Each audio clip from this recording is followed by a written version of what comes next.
Hello and welcome Sunday's game. This is probably gonna be the last one this week, but we do definitely have a powerful one. We got HSE coming up from Korea, fighting against the Holiday on Highlands players from Germany, trying to figure out who is gonna take that fifth spot of the CWC, coming up, of course, from the CPL qualifiers.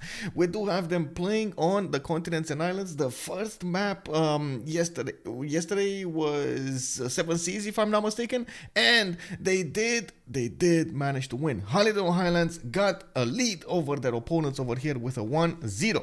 Actually, really quickly over here, I do want to double check if that was actually the map for yesterday, because I remember something, but maybe no. Let me actually take a look. First map. What map first? We ban England, we played. First map is Pangea. You heard it here first. Pangea. Yes, exactly. Paul is saying Pangea. It is confirmed. Pangea was yesterday. Yes, there was no Seven Seas. Yes, they were talking about the Seven Seas. I skipped through the channel over there and I was like, oh, Seven Seas. Anyway, hello there, Paul, and good evening. Very good play yesterday. Congratulations. We got Plushy Hunters. Hello and welcome. Bonsoir, I should say actually bonjour et bienvenue. LGS 34. Definitely, I do also hope we're gonna have a very good game tonight. Not like yesterday, I really hope, fingers crossed, it's gonna be with less, connection problems. We do have also Seb in the house. Good evening and welcome. I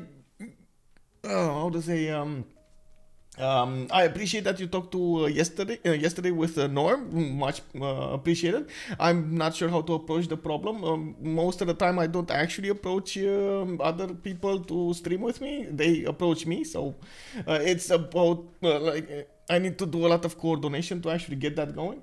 Ivy, hello there and welcome, ma'am. Hello. I hope you're gonna have a good time with us if you're still here. Finarfin, hello there, sir, and welcome. Guten Tag, actually. Guten Tag or Guten Morgen. It's morning there. I would say it's actually Guten Tag, right?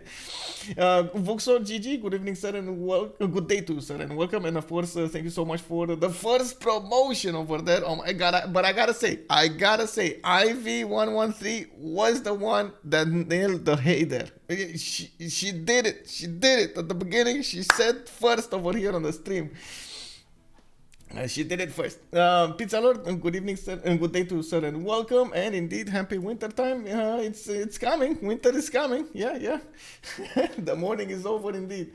Okay, so what do we have here? We do have quite a few bands already set up. It looks like it's gonna be Indonesia, Maori, Basil II, Norway. Looks like also Mali ended up over here banned, and goals banned on the continents and islands. I feel like there are very few civilizations of the naval power,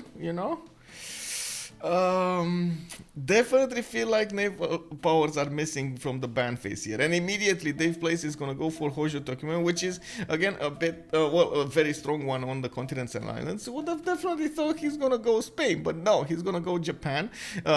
We still have Victoria, we still have Dido left open, so maybe we're gonna see something like that. Continents and Islands is a map with a lot of naval possibilities, but at the same time you can get away with some inland, maybe some Pericles gameplay, maybe something for the culture. Very rarely you get good Tundra civilizations to play on, so I'm not expecting something like Russia or something like Canada on this map. We're probably gonna see a lot more naval, a lot more flexible land civilizations like Rome, for example, Persia, Scythia, and so on. Well, Scythia it's mostly picked for the +5 on the seas. And then we go Artemiss going for Victoria. YHLuv is going to be the next one to pick up. And I gotta say, he really likes nations like Poland, for example, to play with, but also Spain. So I would definitely think he might pick something like that. Also, Ivy is saying, I have Twitch notifications. That's why. Got it. But still, big shout out over there. Thank you so much.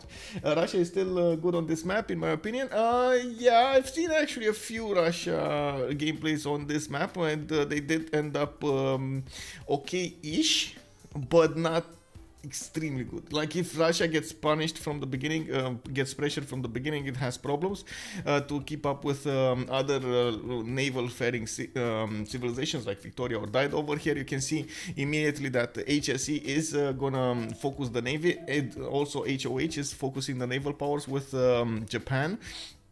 Very surprising that they didn't want to ban one of these, by the way, Victoria or Dido. And immediately Schuhmut is gonna go for Spain.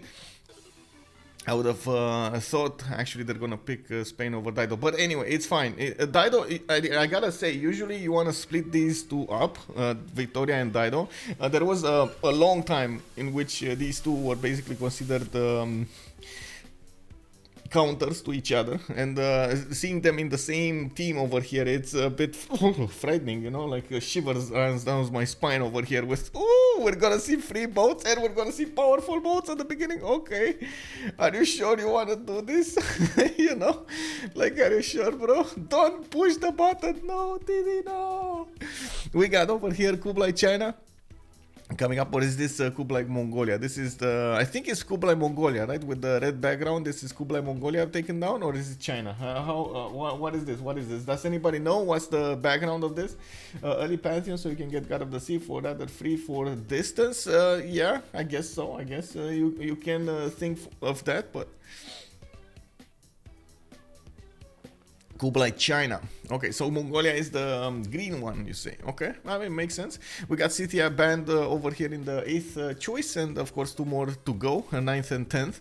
We're gonna need to see what Artemiss is gonna pick up. Okay. I mean, we've seen actually quite a few times when Korean teams are playing against European or American or how to say Russian teams, they do tend to change a little bit the meta, and they did force the other communities to change a little bit their gameplay. I'm expecting some great things tonight from today from YHLuv, and I do definitely think we're gonna need to see how HOH will adapt to the situation, and maybe they're actually going to control the game. Yesterday they did win, so maybe they will control the game instead of the Korean team. It's been some time since I've actually got the pleasure of watching HSE play, so maybe I'm speaking out of line here, but I'm just speaking out of what my memories are about this about these teams.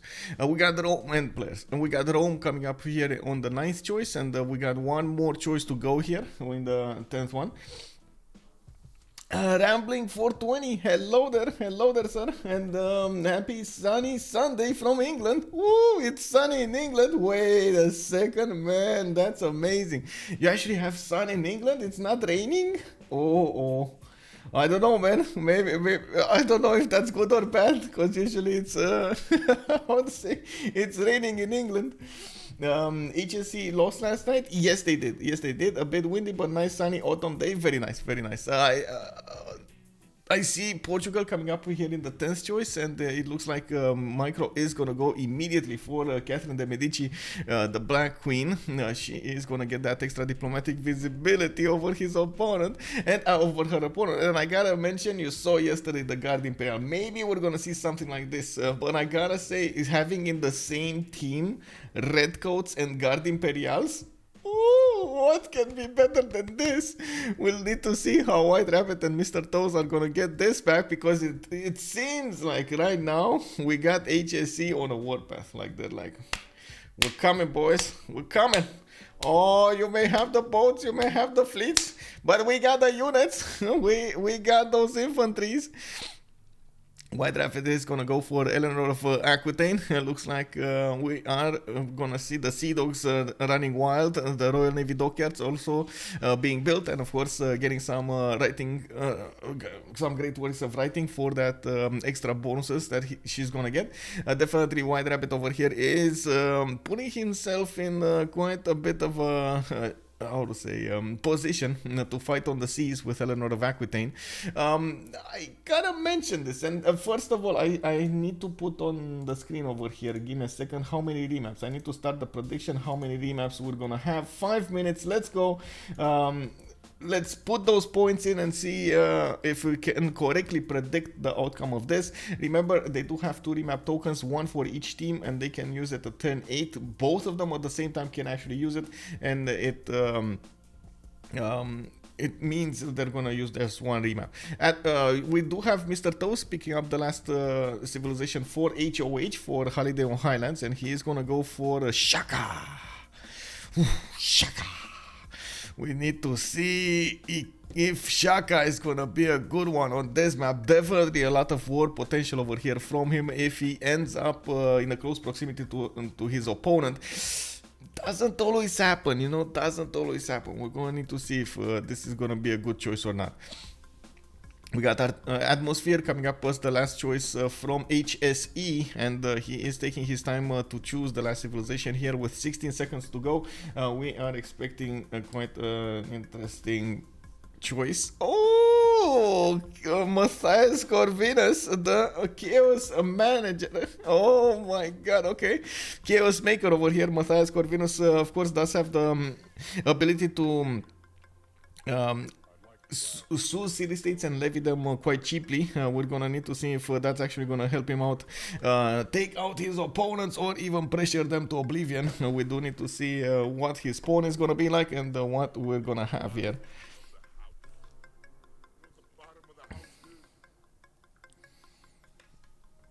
Give me a second. There we go. Didn't see the ban. Oh, yeah. Well, now everything is loading up. I believe we do have ping to everybody. I did check this earlier, and we should be going. Yeah, we do have. So DavePlays is gonna go for Eleanor. We got the Atmosphere on Victoria. Micro is on Dido.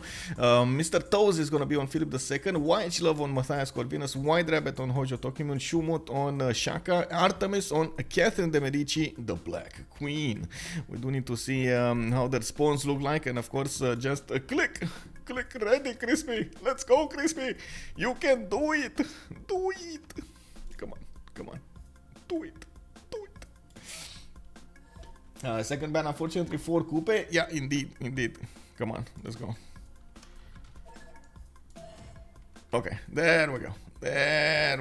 We got everything set up over here. We're going in.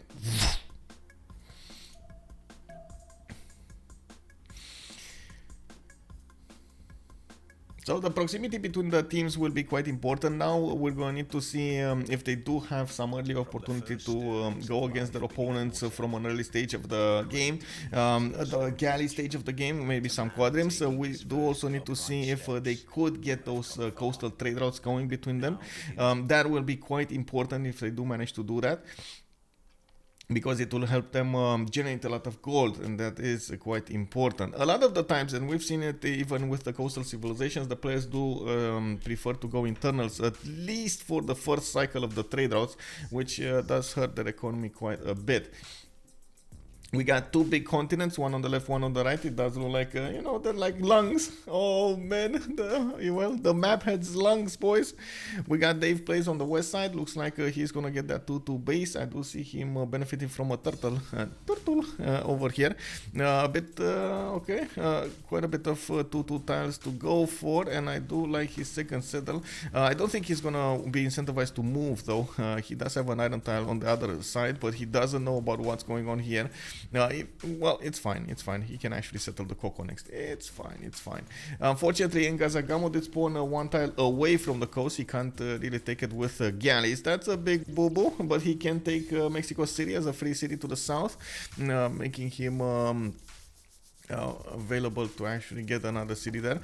He's gonna need to fight it out with England though. Look at that, the 2 Englands actually spawned next to each other. We got another England, Victoria, this time on the south, and the Atmosphere is gonna get quite a few settles over here. Does have, I would say, a little bit weaker spawn because he doesn't have the turtles and the 2-2 base, but anyway, it's gonna be fine. Quite a few other 2-2s over here, a decent amount of cities to settle. I see 2 of them to the east, another 1 over here, so 4 cities, maybe a 5th one in the corner. Needs to be careful with the other England, with DavePlays. They are probably gonna work from an early stage. I do see, oh, red coats, Nino, we got red coats. Oh my god, if this actually goes to red coats, this is gonna be awesome. But I doubt it's gonna be that way, you know, I doubt it's gonna be that way. Now, let's take a look next. What do we have on the same continent? We got Japan, YHLuv. Follow the YHLuv to find the truth. We got over here Japan coming up with a 2-1 base. What peon is no bad? I don't know what he's talking about.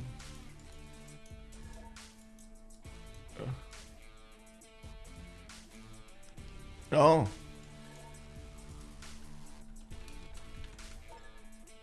Yeah, Giant Causeway needed to be banned here. Well, they're gonna find it.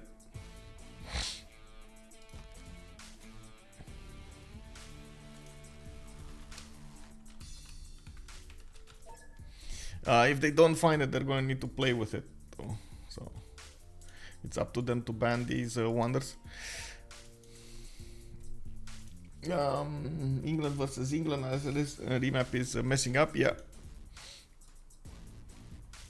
Okay, so Japan coming up with a 2-1 at the moment. He could actually either go for the main style to the south but give up on freshwater, or go to the north and get a 2-2 base and freshwater at the same time. Multiple 2-2s around him, not bad.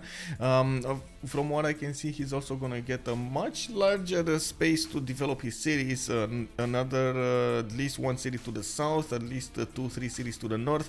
Not extremely, the last one is not gonna be extremely good, but it's fine. And he can definitely settle some inland cities as well.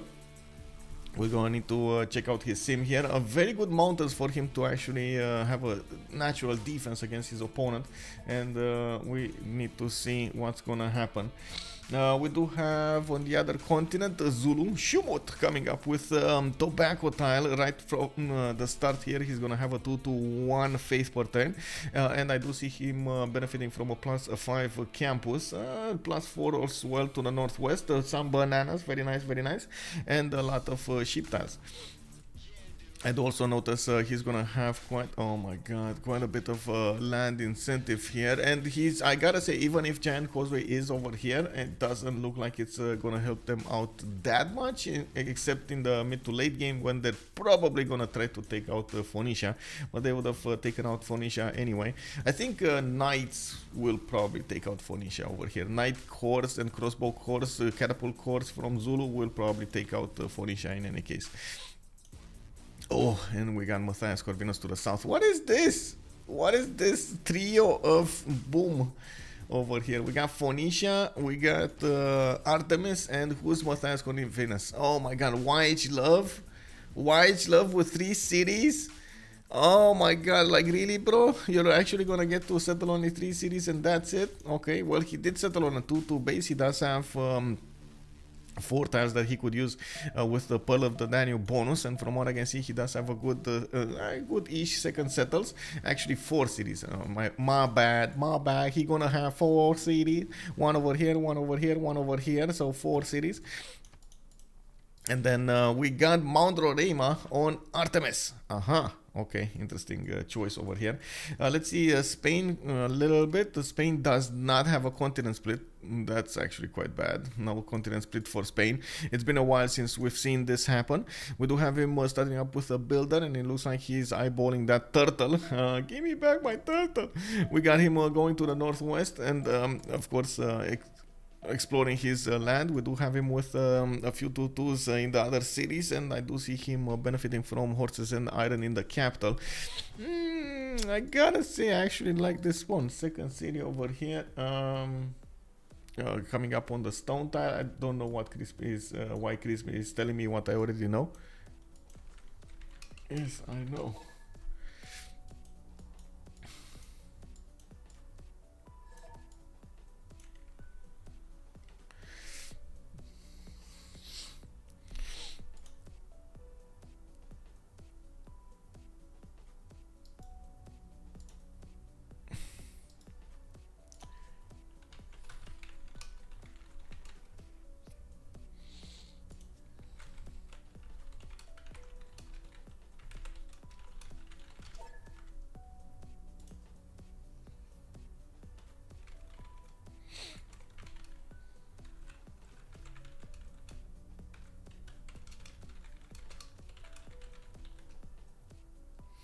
No, I'm not supposed to tell them. If they find them, fine. If they don't, they made the choice of playing with them when they read it up.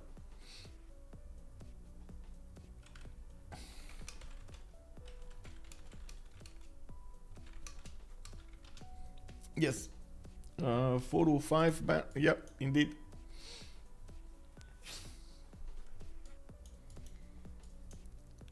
Well, they're probably gonna want a remap anyway. Phoenicia over here did meet Zulu, and this is not ideal at all.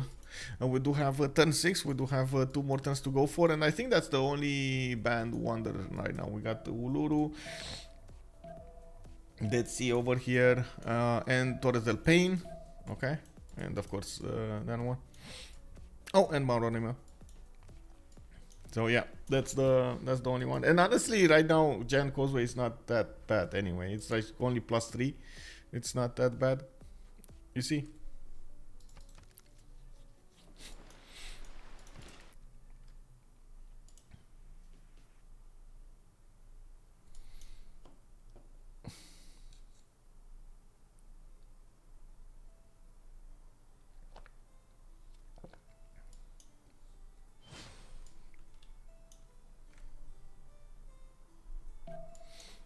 Zulu +3. I mean, Zulu is gonna be bad. Trinda, it's one thing for the moderator to tell you. It's another thing for us to tell them without the moderator approval. I did inform the moderators. I informed Mamaleto about it.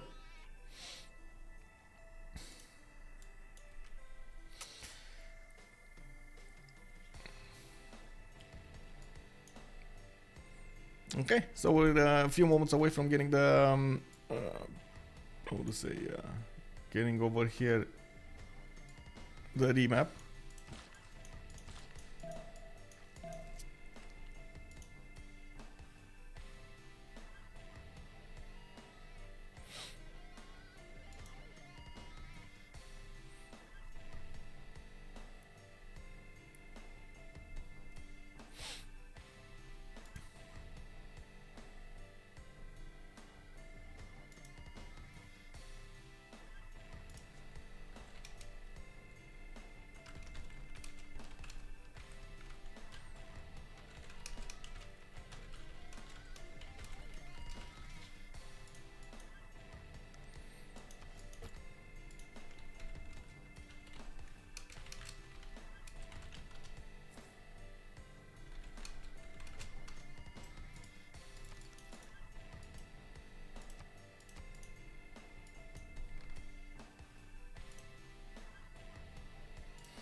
Yep. Okay. So let's see what the moderators will tell us, and we'll see afterwards what we should be doing.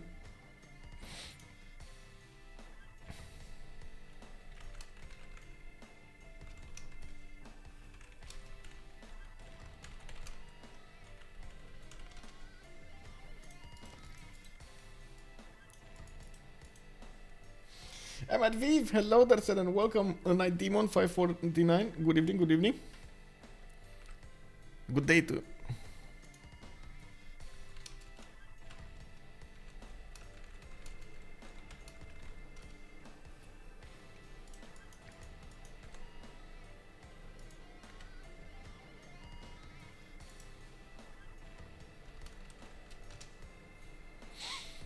Okay, there we go. There.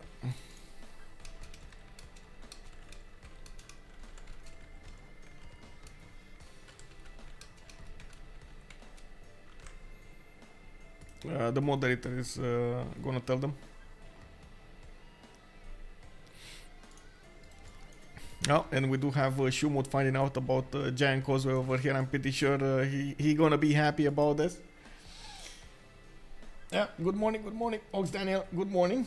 And it does look like yeah, they didn't want to remap this.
They didn't know the rule.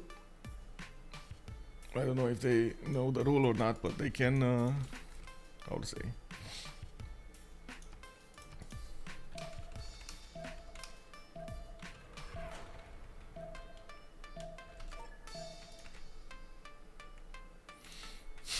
Are they gonna totally ignore this and they just keep going? Okay.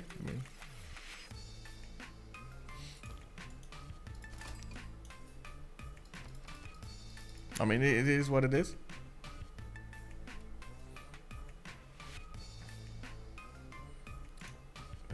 Give me a second over here.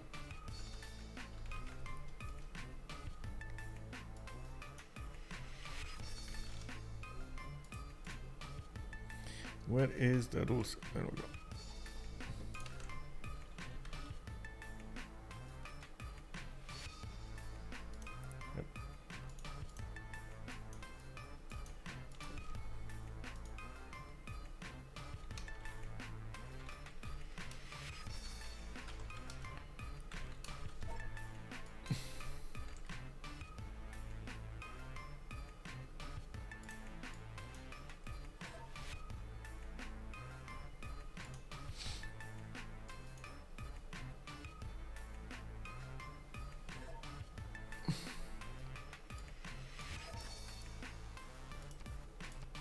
Yep, there we go.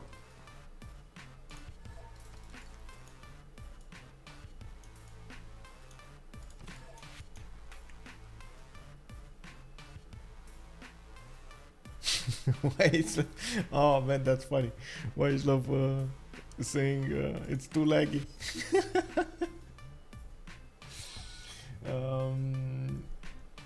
Yeah, they did get informed by the moderators here. So we're gonna have a quick relobby.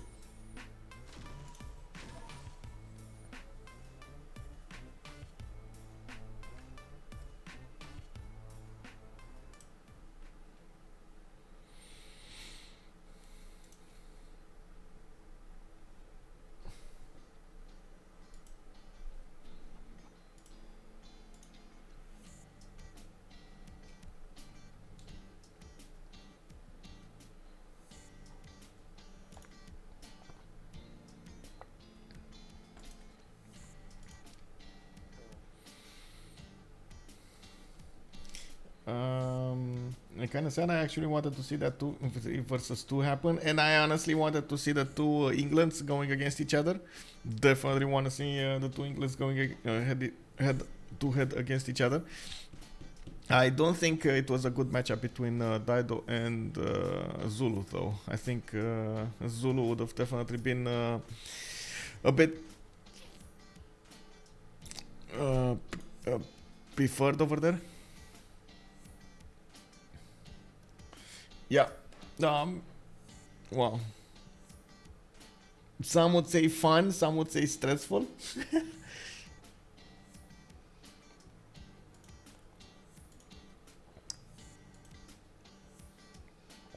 Okay, we're gonna need to get the lobby soon. Oh, we did get the lobby. Okay.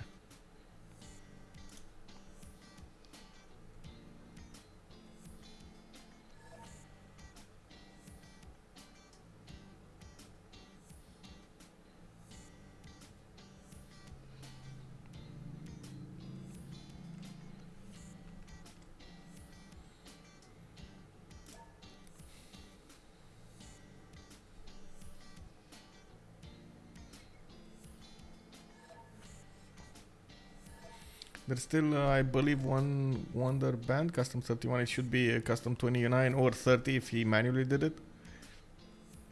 He did put the Civilization World Cup preset. Oh, because we chose that.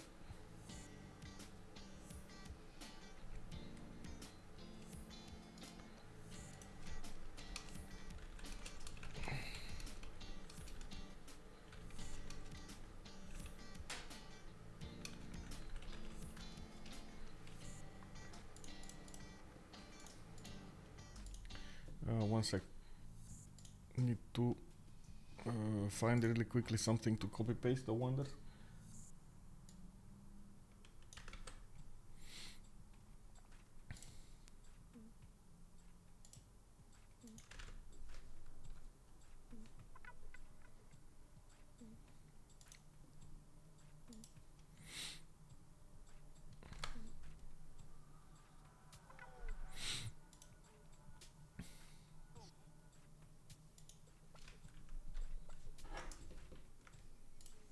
And what is it?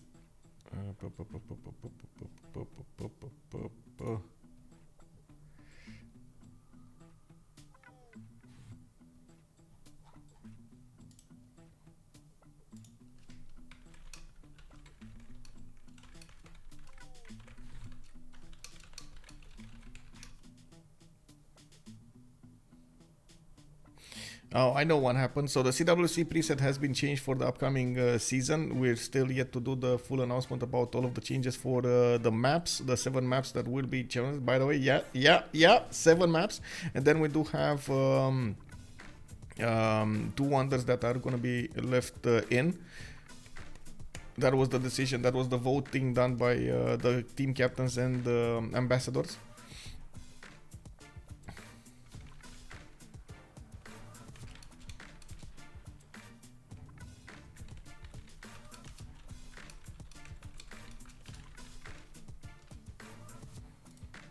Okay, there we go. I think now he actually took that one down. It's fine. Let me swap with YHLuv.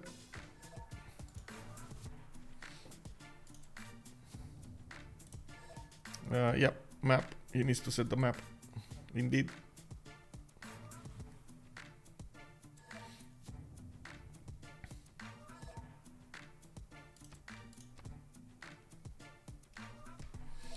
Map is definitely going to be different. They're making completely new lobby. Yes.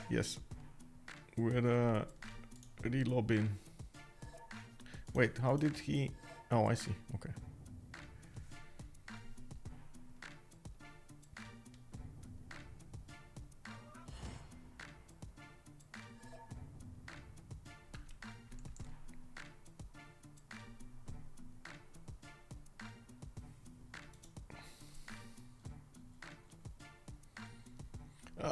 I mean, I'm not gonna ready up if they...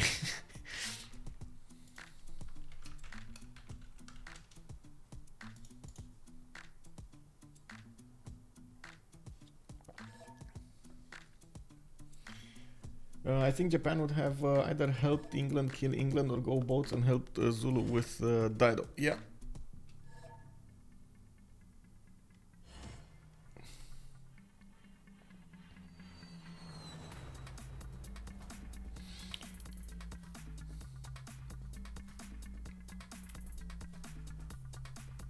Yeah, Dido in that scenario was definitely dead. Okay, we got continents and islands, we got custom 30, world age new, religious definition classic. Okay. No barbs, should be fine. Now it should be fine. We're going in. We're gonna put another one in and see how this goes. Another coin, another token. There we go. Also plugging my phone in my the power. My phone needs to get the power.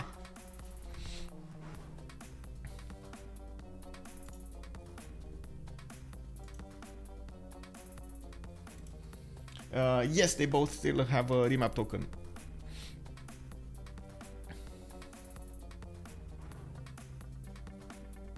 Or they should have. I don't know.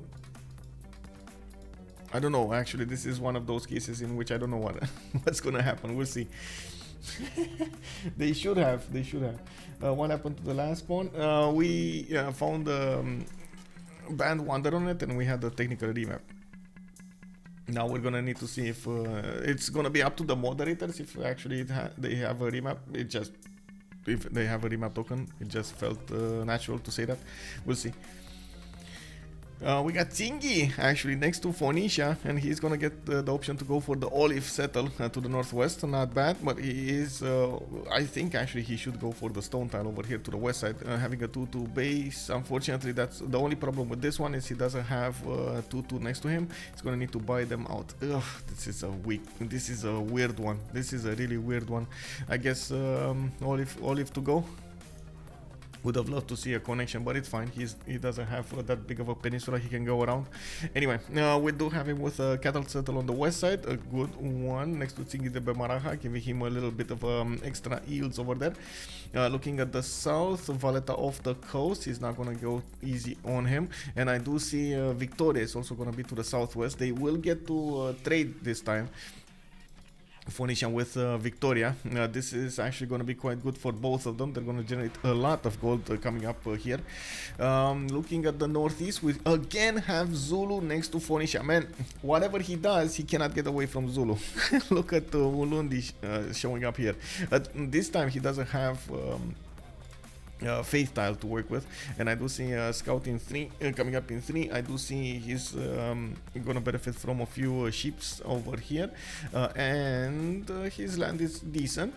Good second settle on the south with the 3-2 banana. I do see to the southwest also next to the mountains he's gonna have quite a few of those. And looking at the north over here, he does well. I guess all of this is actually going to give him quite a few cities to settle, which are not bad, not insanely good, but not bad. Especially, it was nice last time to see the mountains and of course giant causeway, but this time he's definitely going to still pressure over here Phoenicia like there is no tomorrow.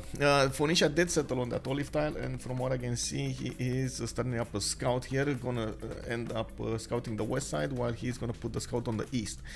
To the southeast, we do have Artemiss. This is gonna be France's continent. It looks like we do have a possibility for him to attack into at least one of the cities of Zulu, but it's kind of far away. I'm not sure if he is gonna get to do that anytime soon. We do have Paititi to the east side. Very good second settle, coming up with some extra culture, extra gold. Not to mention, of course, that ability of Paititi to give you some extra gold to it. I believe it's with the trade routes, right? If I'm not mistaken, you do get some extra bonus points for the trade routes sent to Paititi cities or something like that, or from. Come on! What is this? Oh my god, stupid. Paititi, there we go. Trade routes sent from cities that own at least one tile of Paititi generate +4 gold. Interesting.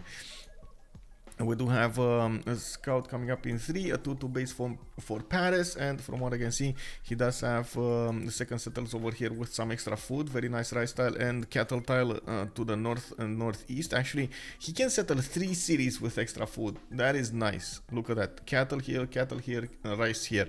Very, very nice. Looking at his land also to the south, it does look like he's going to have a more than decent amount of land going into the mid to late game. So I'm expecting him to sim to a powerful empire. We do have England actually to the north somewhere. Oh my god, okay. Bristol over here did put connections in it, and oh my god, this is just okay. I mean, he's gonna have his own island. He also has Ifaya Jokul on the north, and from what I can see, he does have a monument coming up in 5 turns. He's going monument first, not scout first. Really surprising, he's not going scout first.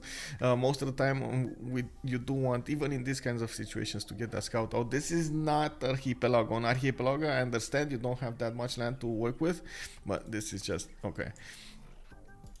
He does have 1, 2, 3 cities that he could settle around in well, relative adjacency. Kind of bad that he has one of these droughts on the island, but I guess he's not gonna improve that anytime soon anyway. And from what I can see, he's gonna be all alone on this. He gonna be alone? Yeah, he gonna be alone on this. Let's see, what is it? Spain? Spain is far in the southeast, and they could at some point trade with each other, but they're gonna actually have to do a lot of backflips, 360 no scopes to actually get those trade routes going. And of course, from what I can see over here, Mr. Toes is gonna get his own 2-2 base with some rice. Oh, I really like the fishy. We got 3-1-1 fish over here to the southwest, and of course some whales to improve. He's going builder first, and from what I can see, he is gonna go and settle all of this land to the northwest. Spain is in the same team. Yes, exactly. Spain is in the same team. We do have southeast also coming up over here with Hungary. YHLuv is having a decent amount of distance between him and the city of Madrid, but definitely can use, or no, he can't actually. There's no city-state. No city-state around his opponent, really? Wow, okay, well, at least the city of Bura is gonna get one tile for the Pearl of the Danube. Only this one, the 2-1, is the one that he could use. He does have a 3-1 base underneath the city for that extra food. And from what I can see, he is gonna have a very nice river network, which will allow him to expand quite a few cities here, north, northwest, east, and so on and so forth. We do have him on a big peninsula, and I believe at this point, of course, YHLuv is gonna need to do the rage thing. He's gonna need to settle a lot of cities and then do something late game, because at the beginning of the game doesn't look like this is gonna happen. Now we do have Japan very far in the north here on the eastern side of the second continent, and it looks like he is gonna get a 2-1 base with fresh water from a river. A settler coming up in 4, and I do see WhiteRqbbit is gonna be northwest over there. He found out he has a +5, easy peasy +5, maybe a +6 if he settles a city near it, and we'll see. He also has a reef tile next to his city center, very nice adjacency for a campus, and from what I can see, all of this coast is gonna be his to settle. That's a lot of cities for WhiteRqbbit. He is gonna end up at some point relatively close to Hungary, and of course he does need to take care of the city of Bandar Brunei to the west side. This is a possibility for Hungary to project some power next to Japan cities. We're still waiting for the turn 8 to see if the players will want to remap this or not. I believe remap tokens should be reset. Well, I guess nobody used the remap token anyway, so it's fine. We're still gonna have a remap ability for them. Spain is in the same team actually. Yes, those Black Knights are gonna be enough on Spain indeed. This is gonna be a long game. Yeah, this is gonna be a long game. Long game. XX players, XX conquistadors though. Oh yes, it's all about who gets their units the fastest, and of course if they do manage to get those units right in the face of their opponents, because it might not happen, you know. You gotta be careful with it. We're turn 8 right now. We got a few more seconds to go until we're gonna find this out, if they want to keep this map or not. Looking at what kind of possibilities, for example, YHLuv has all over the map. We do have him. Okay, well, Aventa can be an interesting one. I do see no, Valletta is too far away. Okay, Lahore, too far away. And I see Artemiss couldn't abstain himself to get a builder, a free builder from the city-state of Lahore. Okay, there we go. We got a remap vote going on.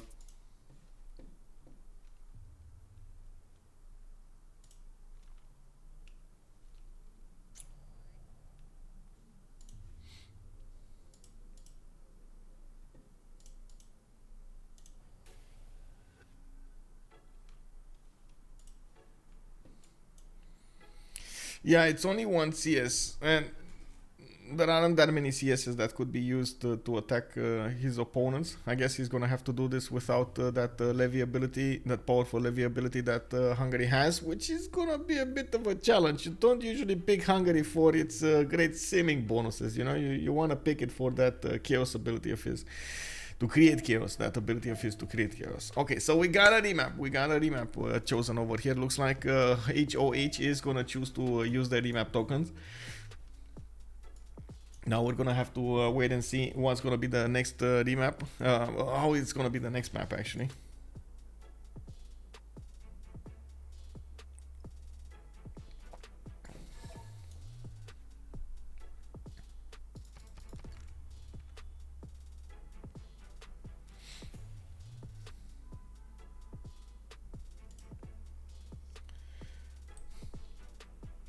Which team is HOH? It's the right team. Schuhmut, YHLuv, Mr. Toes, and DavePlays. I guess I should put them on the map since we do have, on the screen I mean. We do have a bit of time. HSE is on the left side and HOH is on the right side. Bam, bam. There we go.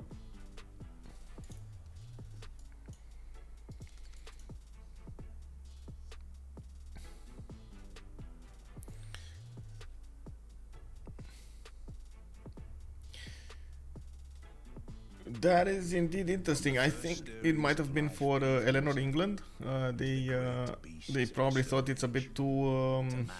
There are actually two things. Spain didn't have a continent split, and Eleanor, England was a bit too far away from everybody. Yes, that is Dave. That is DavePlays. Also, hello there, a flying toilet. How are you doing?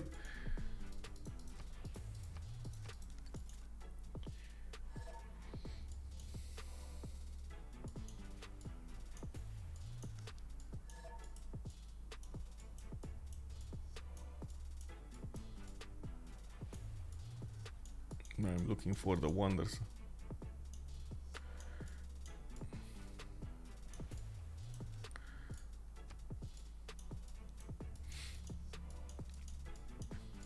I only saw one, Chocolate Hills. Let me see. Wait, really? Oh, Cliffs of Dover, Chocolate Hills.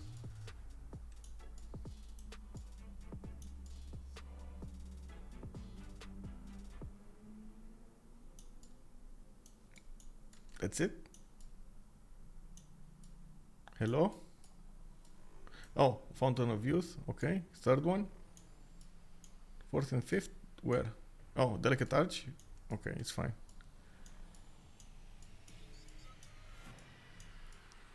That's a fourth, and I'm missing a fifth. Missing the fifth one.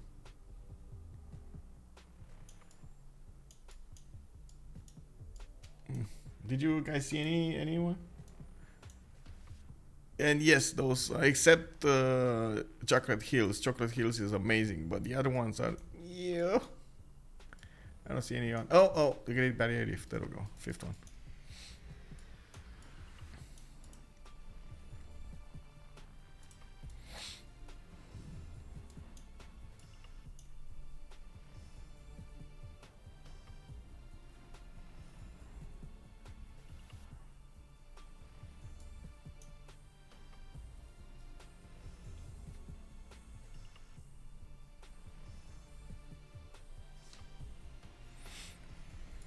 Okay, so let's take a look over here. I think the first one to talk about is gonna be England atmosphere. It's gonna okay, he's gonna have to work on that jade tile. By the looks of it, he did move one tile to the north. Interesting. He could have just settled in place. Honestly, he does have a fish tile to use to the southeast, and by the looks of it, he's gonna have a decent amount of island to settle to the north. Not bad, not bad. He's on a peninsula though, so his second settles will take a little bit longer to settle to the north, but it should be fine. We do have him with an ability to take down Taruga, for example, and Hansa. Hansa is going to be on the same continent. Quite easy to take out with a few galleys over there. He should actually get them for free from his Royal Navy dockyards. To the northeast, Cliffs of Dover, and coming up next, Zulu. with 2-2 base. He does have another 2-2, and from what I can see, 2 horse tiles to the west of his empire.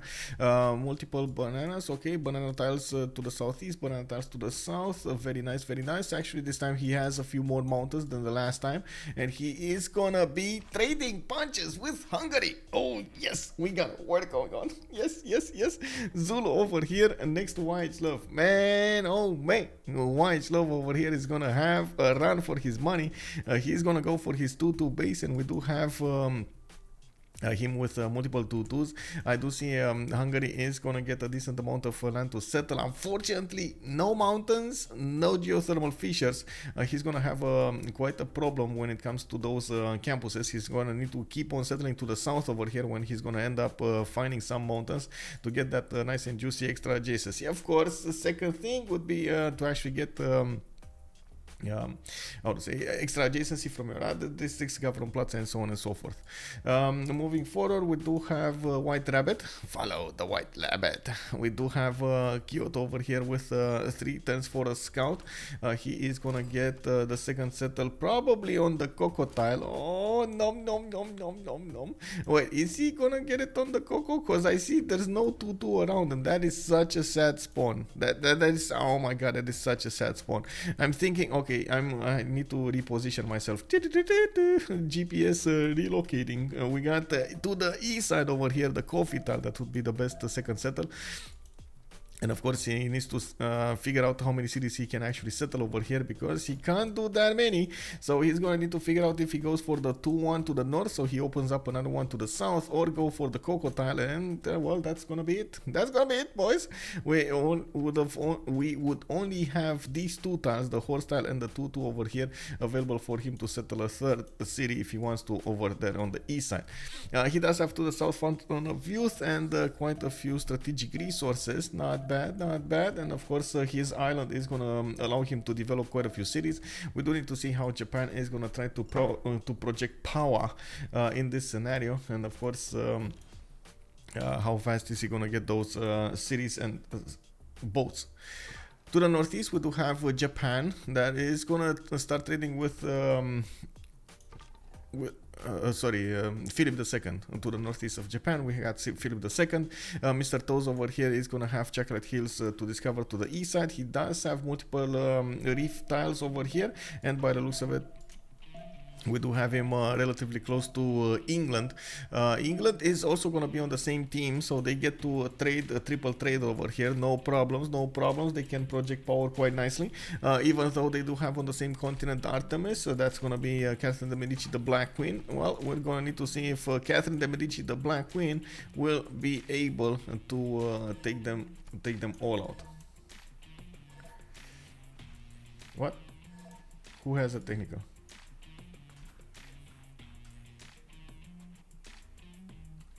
Who has a technical and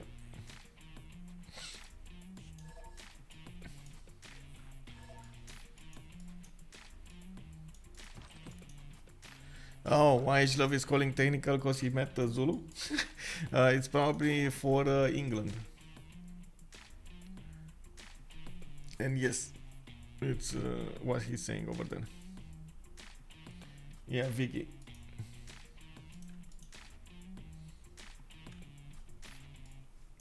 So let me actually take a look here. Remaps.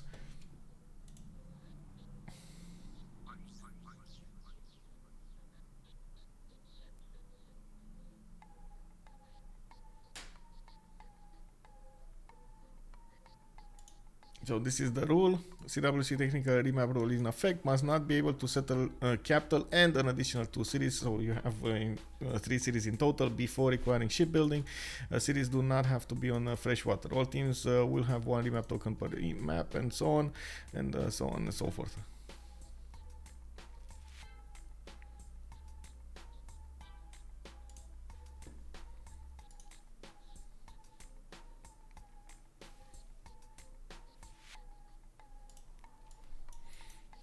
Let's see. Liverpool can settle 2 other cities. I mean, he can keep on settling like 10 cities to the north.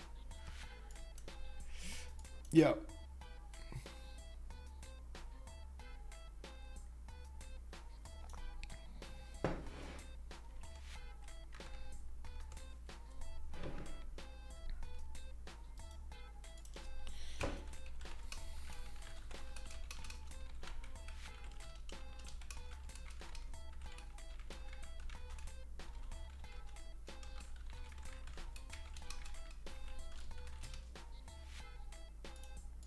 Oh, there's also Dido, but again, Dido can settle 2 other cities. Here, 4, multiple other cities.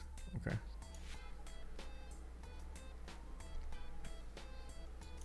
They do have a remap token.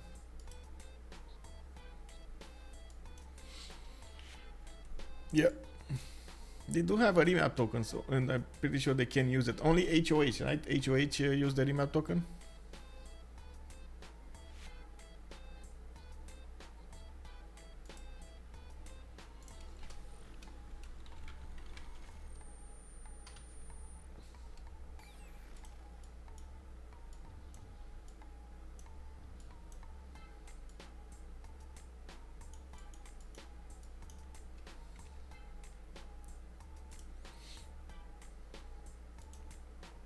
Is that a city state?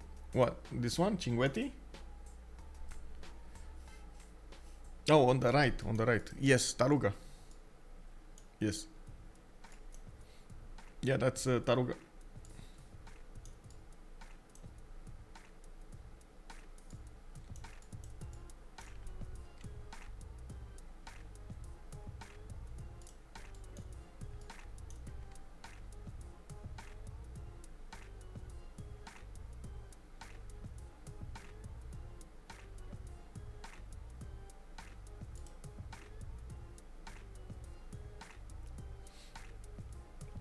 I'm not. I informed the moderators, and I'm not doing this. I'm not. I'm not allowed to talk. I don't know why they keep asking me to talk here. I'm not allowed to talk with them.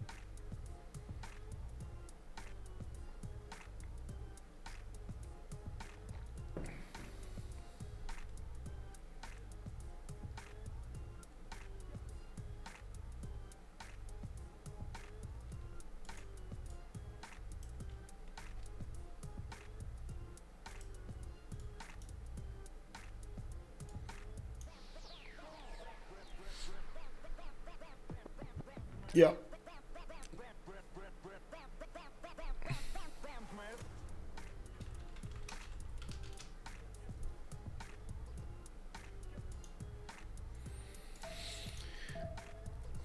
Okay, so we need to wait until turn 8, and we're probably gonna have another pause here. By the looks of it, they will probably use their remap tokens. We'll see if they want to keep going, and of course we'll see what they choose. I believe this is gonna be the worst scenario for them. Actually, there are 2 very, very big problems here for HSE. First of all is Hungary, that's gonna need to fight Zulu for the remainder of the game. Hungary is not that great when it comes to fighting mano a mano. Likes to use proxy cities like city states to fight for him. And as you can see over here, Zulu is gonna have a decent amount of land to settle and work that to attack his opponent. On the other side of the planet here, on the right side of the map, we do have Tyre that's gonna need to fight England and 2 other nations as well that are a little bit further away. If he keeps on fighting England at the beginning of fighting with galleys against Bidens and so on, it's gonna be a problem because Spain is gonna get to caravels, and he's gonna have caravel fleets coming against his galleys or barims, I should say. This is not going to be an easy game for Phoenicia at this moment. Yes, he can settle quite a few cities. He might try to take out England from the beginning. It's kind of hard to fight those barims, but it's not impossible. I gotta say, it's not impossible. With oligarchy, with all of the bonuses, using choke points and so on and so forth, you can actually keep off the barims from getting to your cities.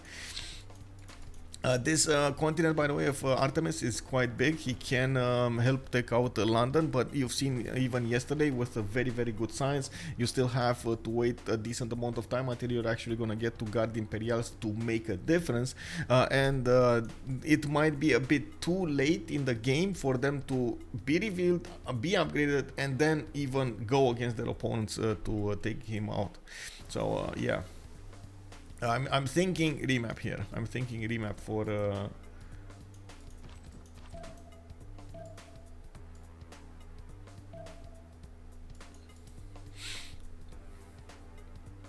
HSE.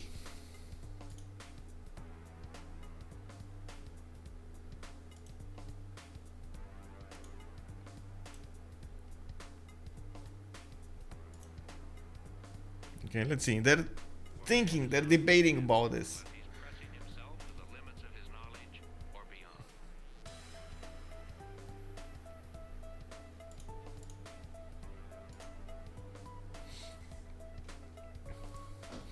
They're not looking enough before they say they have a think.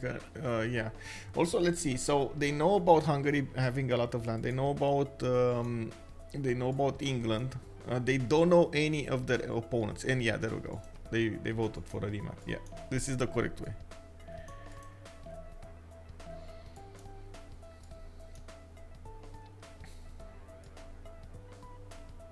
And I think almost all of their choice came from this.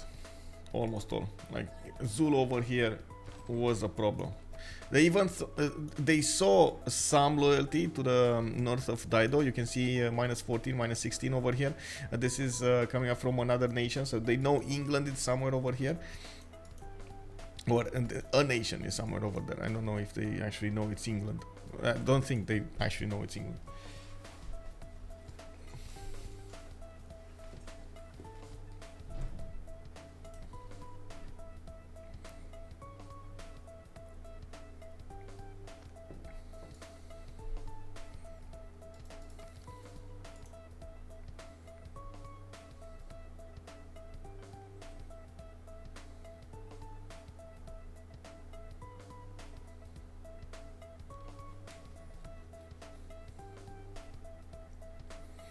From the first stirrings of life beneath water, to the great beasts of the Stone Age, to man taking his first upright steps, you have come far.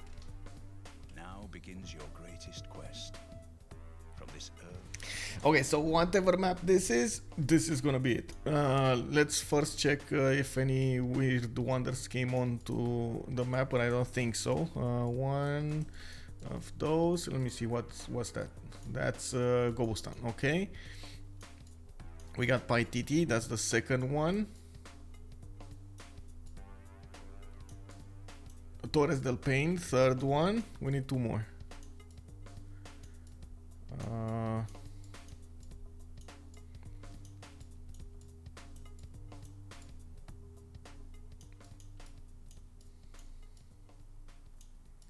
Matotipila, fourth. One more. And Yosemite. Okay. So 5 wonders, they're the normal ones. This is gonna be, this is it. So we got the prediction going on. Looks like nobody voted on 2 remaps. Okay. I mean, sure. If only one of you did actually put just 10 points over there, you would have been rich. Way stronger wonders this game? Yeah, much stronger indeed. Paititi, Torres, Yosemite, very nice, very nice. Now let's actually take a look from the west side. Apex, thank you so much for the prime, sir. Thank you. Bom dia. How are you doing? That Eleanor first expand on the wonder will be knights. Yes, indeed. Stoic Watchers, indeed. Nuts. Let's take a in-depth look over here on each of the civilizations. We do have YHLuv with a possibility to go on the amber tile for a 2-2-1. If he does stay in place, of course he's gonna have to work both of those amber tiles. Extra culture from the beginning will be quite nice. He does have very good expanse to the south, a 2-2 base, multiple 2-2s, and to the northwest that spice tile. I like his adjacency. I like of course what kind of land he has over here. It's gonna take a long time until he settles everything, and this is kind of flat, but on the west coast is a little bit better.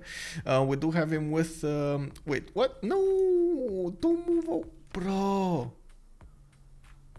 Oh no. Okay, I think this is the time I have to say, don't follow the YHLuv, you know? Like, he got greedy. He got a little bit greedy over here, going for that 2-2 settle instead of just settling in place, or even the amber, man. Even if you would have settled the amber, it would have been nice. Anyway, this is gonna have long-term repercussions on what he's gonna get to do over here on his abilities. But whatever, we're gonna need to see how he adapts to this. Let's take a look on the southeast. Mohenjo-Daro. Okay, no big deal. We got France on the eastern continent, on this big continent, and he's gonna be all alone. No, he's gonna have Phoenicia to the south. They're gonna be trading partners over here. They're not gonna get to fight each other, and that's good. Also, I do see France this time is going to have a decent amount of mountain ranges to work with. He does have tobacco for some early Pantheon. He is going to get early faith generation, getting that into the early Pantheon. Looks like we do have him with a decent amount of cities to the north, to the west, to the southeast. Has fresh water all over the place here. Very nice, very nice. And I do like his mountains. +3 campuses, +5, +4. Very nice, very nice. Actually, +4, not this one. +3. This is +3. So I do believe France over here could actually be in a position even to try to go for that culture victory. Remember, France does benefit from an extra bonus that is not really that used. We do have him benefiting from that ability to get the 20% production towards medieval, renaissance, and industrial era wonders, and the tourism from wonders of any era is 50% more. So you do get to acquire more tourism through that. But anyway, that's not gonna make or break your game. We're gonna need to see what he's gonna do until the late game. We do have him with iron to the northeast of the city of Paris. He does have horses to the left side, and from what I can see, he's going for scouts. He wants to see his land to the north and to the east. In the south part of the land, we do have Phoenicia that is probably gonna want to stay on the coast here, and he does have a 3-2 banana to work at the beginning with a 2-2 base, coming up with a scout in 1, and I do see him benefiting from a relatively good campus, plus of 3 over here on the east side, next to the reef tile, and of course the mountain. He's actually gonna get 2 of them if he wants to. Can settle another city here, get another one, and so on. I mean, it's nice, but unfortunately, to make this land great, you would still need something like the fish pantheon, because you do need a lot of extra production coming up from these fish tiles. I do also notice he moved away from the iron tile that is 3 tiles away on the left side, and he does have horses still in the 3rd ring. Both strategic resources are going to be a bit far away to use, but can definitely be acquired when he's going to settle his other cities.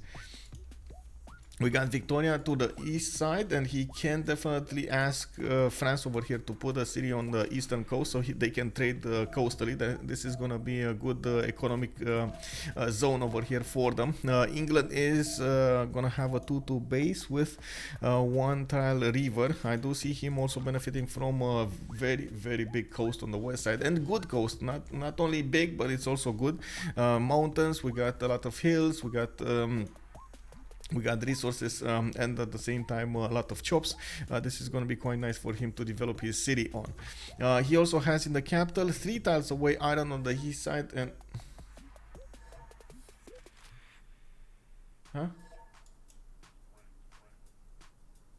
hello, what pop tide? Who's pop tide? Oh,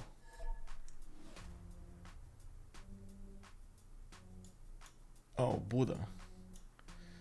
Kick W.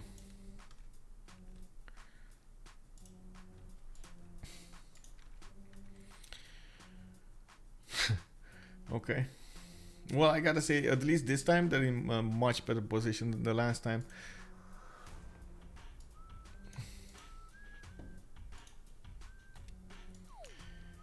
Yeah, Vasa Schlange, indeed. Hello there, sir. Good evening.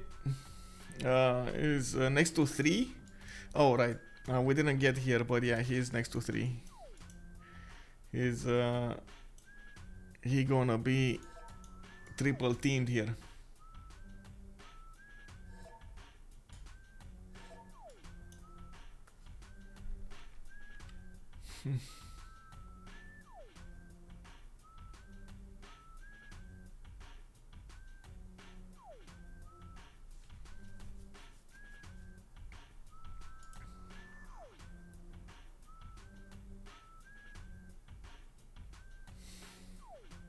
Well, Okay. I think we finished talking about England. Let's take a look at Spain. We do have him with a settler coming up in 5 here. He does have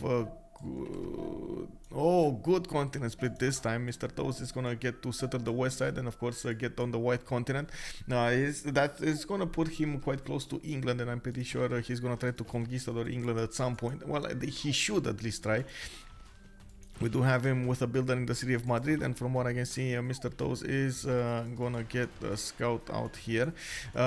Looks like a settler coming up in 4 turns, and I do see him benefiting from a decent amount of resources in the land. Not very good harbors though. He doesn't have a lot of resources next to his city or close to his city. I do also notice he does have one iron tile to the northeast and one horse tile to the northwest. Both strategic resources are going to be close to his cities, and he can use them. To the southeast, we do have Schuhmut, and this time he's gonna get a 3-2 banana to work. He is gonna get the fresh water from a lake, no more rivers for him, and this is actually quite nasty. He's gonna be forced to settle a few coastals and the non-freshwater cities on the east side. I'm pretty sure he's gonna try to snake his way towards the north over here. And again, we do have him next to Hungary. This is a bit of an issue here.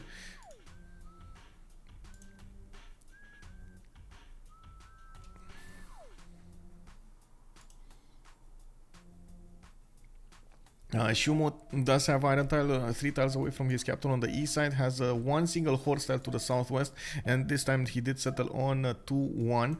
This is a hard spawn. I wouldn't say this is an easy spawn for Zulu. He is gonna get a few cities, especially this one, for example. I'm watching this one next to his scout, 1-2. He's gonna get the banana, he's gonna get the 1-3.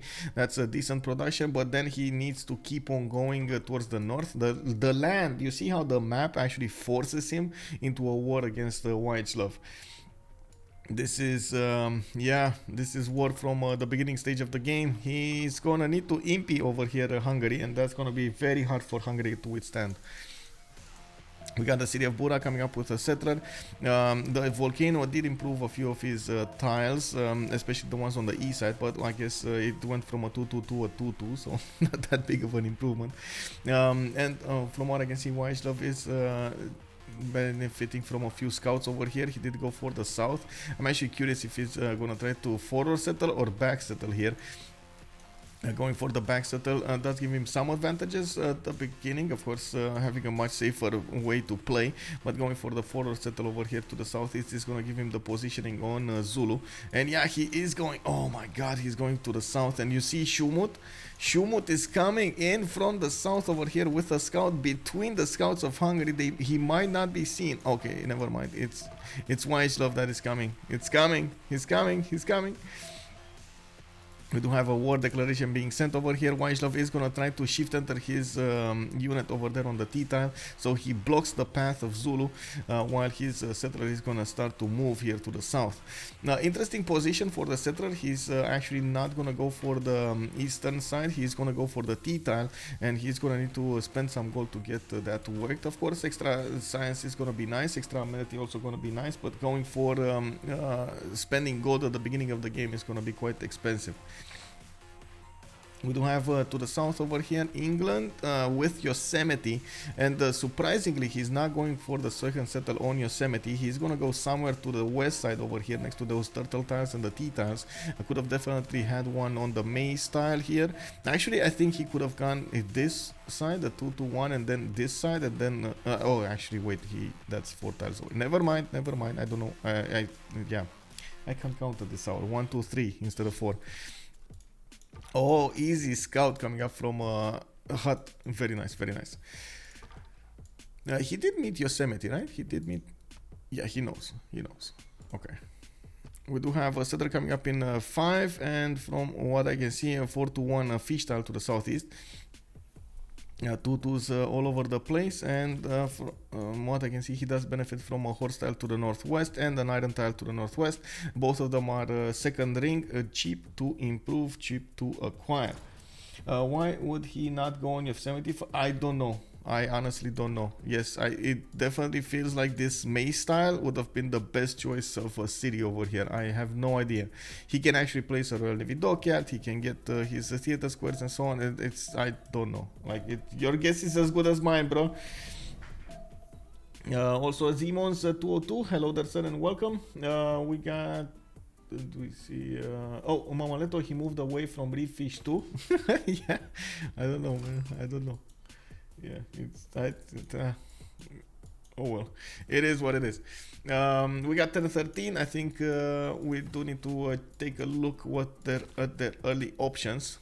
This is I think you're talking about Japan, right? He moved away from the reef fish. I have no idea why this happened here.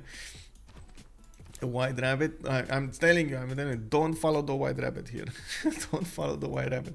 If he would have just stayed in place, he would have had amazing second settles. Now he's gonna be a bit awkward. Oh well, it happens.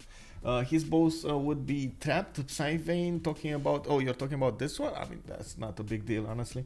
Like the science advantage that you get, the gold advantage that you get is worth at the beginning of the game. A good B3 is very nice. Also, he needs coastal to keep up with careful timing. Not a bad decision, in my opinion. You're talking about Vasashlang is talking about DavePlays over here going for the east settle. Does he even have anybody to go against? Well, I guess he doesn't know, right? He doesn't need the careful timing. He has no careful timing. So, I mean, he doesn't need it. The only ones that are going to fight coastally are gonna be Japan and Daido through a one-tile choke. That's gonna be hard. Wait, did France just put a city right in the face of Japan? Okay, I mean, sure. This is gonna be something. It does mean that France over here is not gonna shy away from building a navy, which is, I gotta say, very good. We're gonna need to see him try to get quite a few cities over here to help out the city of Toulouse pump out boats, and he does have a decent amount of coast to the left and to the right. France got a one-tile choke, easy to defend this one. Yeah, or wait, are you talking about this, the one-tile adjacency towards Toulouse? I mean, or are you talking about the other France? Are you talking about this one? England. I mean England. Oh, okay. Yeah.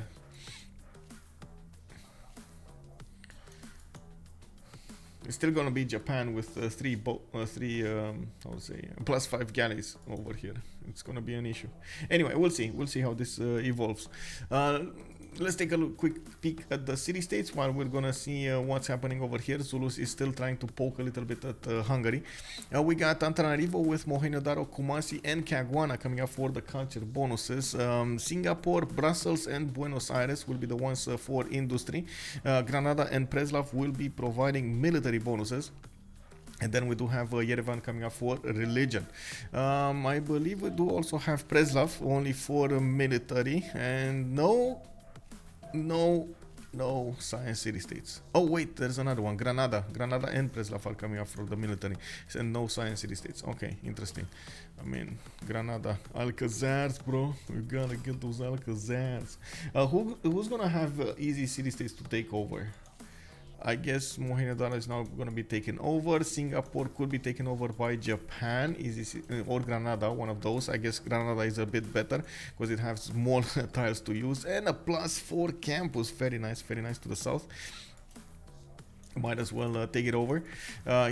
Japan over here will also have a few islands to settle if he actually just finishes settling his own island here.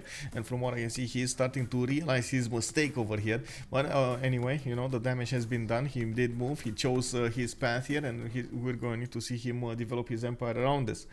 I do want to put up the prediction. So we do find out who will get the big points. Who's gonna get the big points tonight? We got on one side HSE coming up from Korea. We got on the left side, or I should say on the right side of the screen here, HOH Holiday on Highlands, live from Germany. Let's go. What do you think? Who will win between these two powerful teams here? France got a no science city state, no science city state, no, not whatsoever. We got Spain over here putting his second city on the left side. He's gonna get a 2-2 base. Looks like he's already working that trader. Very nice double yields. I'm very surprised he's actually going for the south here for the second city, especially since he has so many resources to the north. Look at this citrus tile. Oh man, ooh. You gotta get that citrus, but look at that 4-foot tile with a plus a 5 campus next to it. I mean, and the cocoa tile. Oh, you know, I can feel it right now. The drool is real. Anyway, we do need to see how YHLuv is gonna manage to bump against the cities of the units of Zulu, and we do know, I gotta point this out, Zulu is not that strong at the beginning of the game. He's very strong at impies, very strong when he gets to cores, not that strong at the beginning.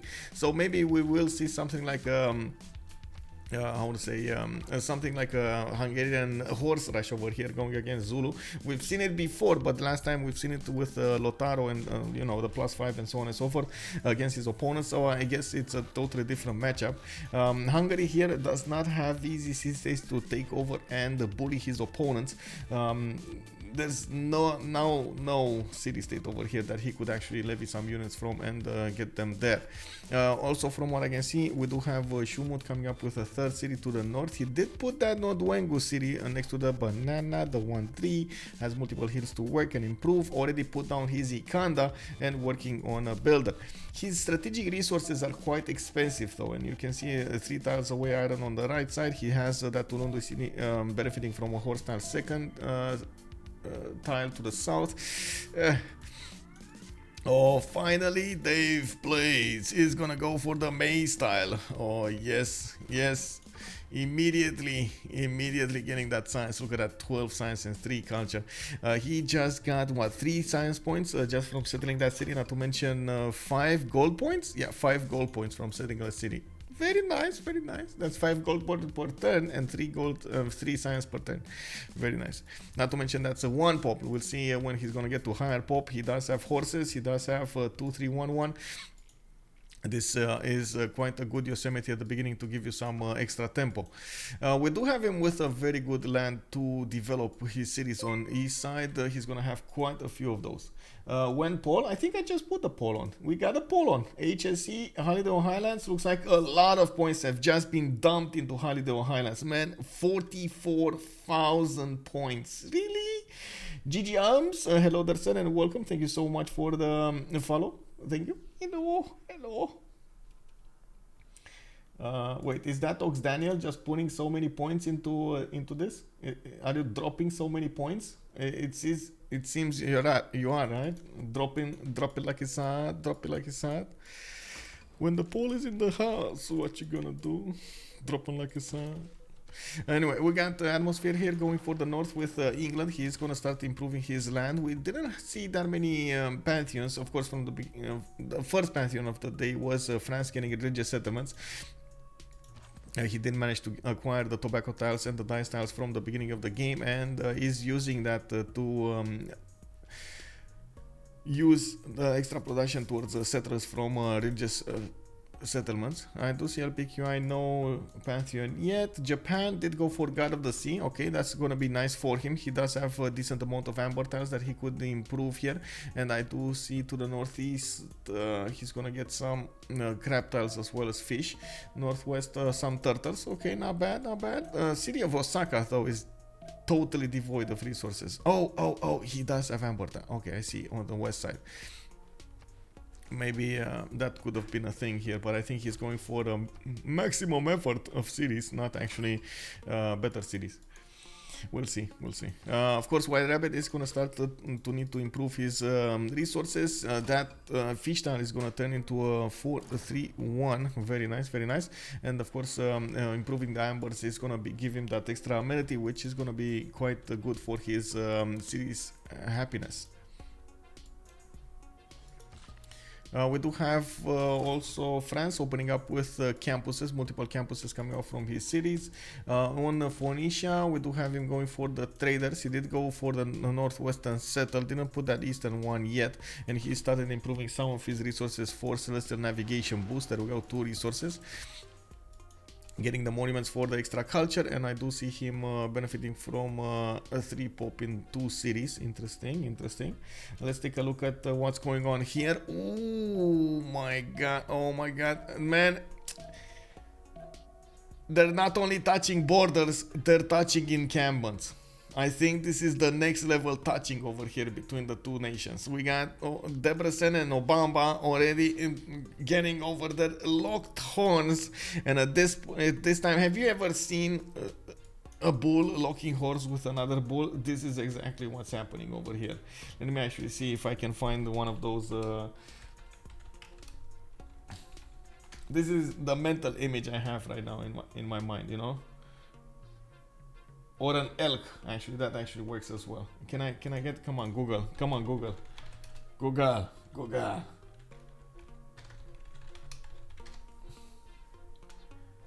Images, why does it say shopping? Basically, you know, this is what's happening right now. You know, this is what's happening. It's there, you know, it's happening. They're locking horns. Such an unbalanced map. I don't see any chance for HSE, but what the point voting when nothing to win? Well, they do have, well, I wouldn't say it's that unbalanced. They do have 3 civilizations on the west, in the middle of the map over here, France, Dido, and Victoria with good spawns. The one, of course, that needs to pay attention is Schuhmut, and YHLuv, and he is going for the double encampment opening here. He knows he's going to need to war Zulu from an early stage. We're going to need to see what is he going to do here and how is he going to survive. He could try. No, I don't think I can actually try. Even if he gets shipbuilding, he's probably never gonna go through Japan. WhiteRqbbit is gonna be there on point. Well, I say on point, but you know, you never know. It is what it is. We do need to see how they will evolve their empires, and of course keep working on the pantheons here. We got God of War and Plunder on Eleanor, England. He's starting up his Royal Navy dockyards from multiple cities. He's building those and getting another settler. Okay, going for Magnus internals from the city of London. At the beginning, he's not gonna get to trade with anybody, and I'm pretty sure Spain is not gonna be incentivized to trade with him. He's on the same continent, the same green continent, and he's gonna need to use Seville to trade with. I do have to say I'm watching this moksha go inside of the city of Madrid, and I can't say I actually think this is a mistake. He's gonna try to get the extra culture generated and then put Magnus in the second city. Ideally, you do want to have it somewhere in Seville, since he did settle that city to the west side, and of course he's gonna have 2 cities. Oh, well, I guess no.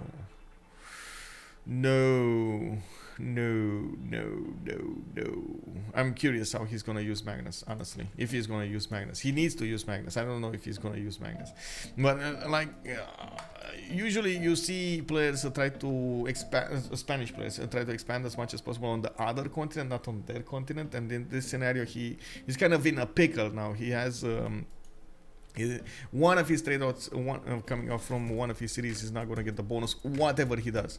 So it's a bit of a problem here. We'll see. Coming up on the west side, we do have England, Sheffield, Leeds, Manchester. Okay, still upgrading his tiles here. Did get the celestial navigation boost. Leeds did not get placed on the coast, but I guess it's fine. It's still gonna be on a citrus tile, sugar tile, and he's gonna get the 4-1 with more tiles to use to work on the northwest.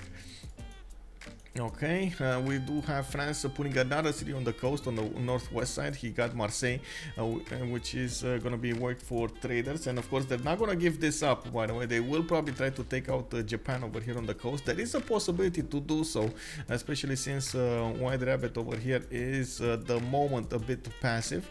He's building up his infrastructure. He's trying to get more cities out and so on, and we're going to see what kind of decision he's going to make when it comes to his Golden Age options.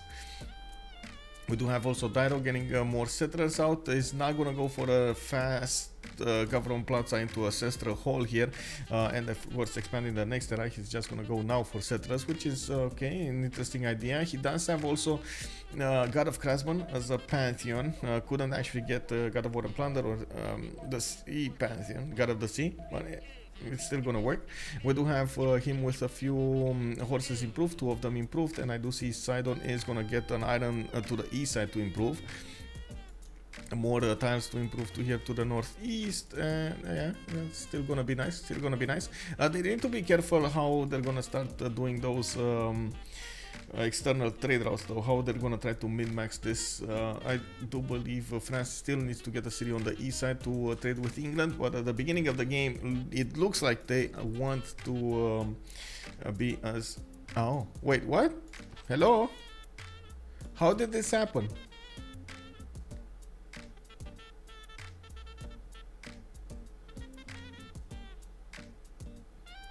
Did they not buy him a warrior?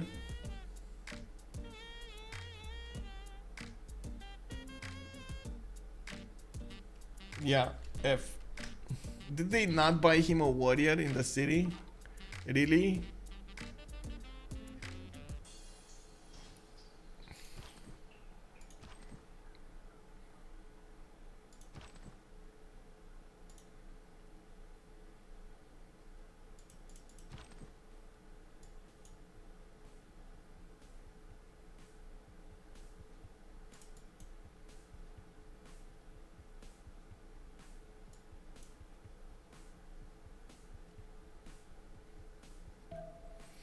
Yeah, very hard game.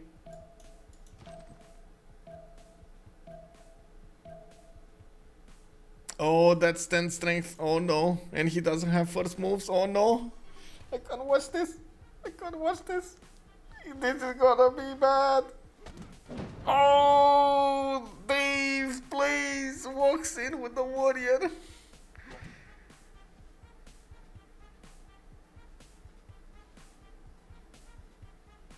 Oh man. Honestly, I don't know how that happened. Like there were, that's why I didn't actually watch this happen, because there weren't that many units over there to pressure the city. How did it get pressured like that? Is he? Hello there, sir.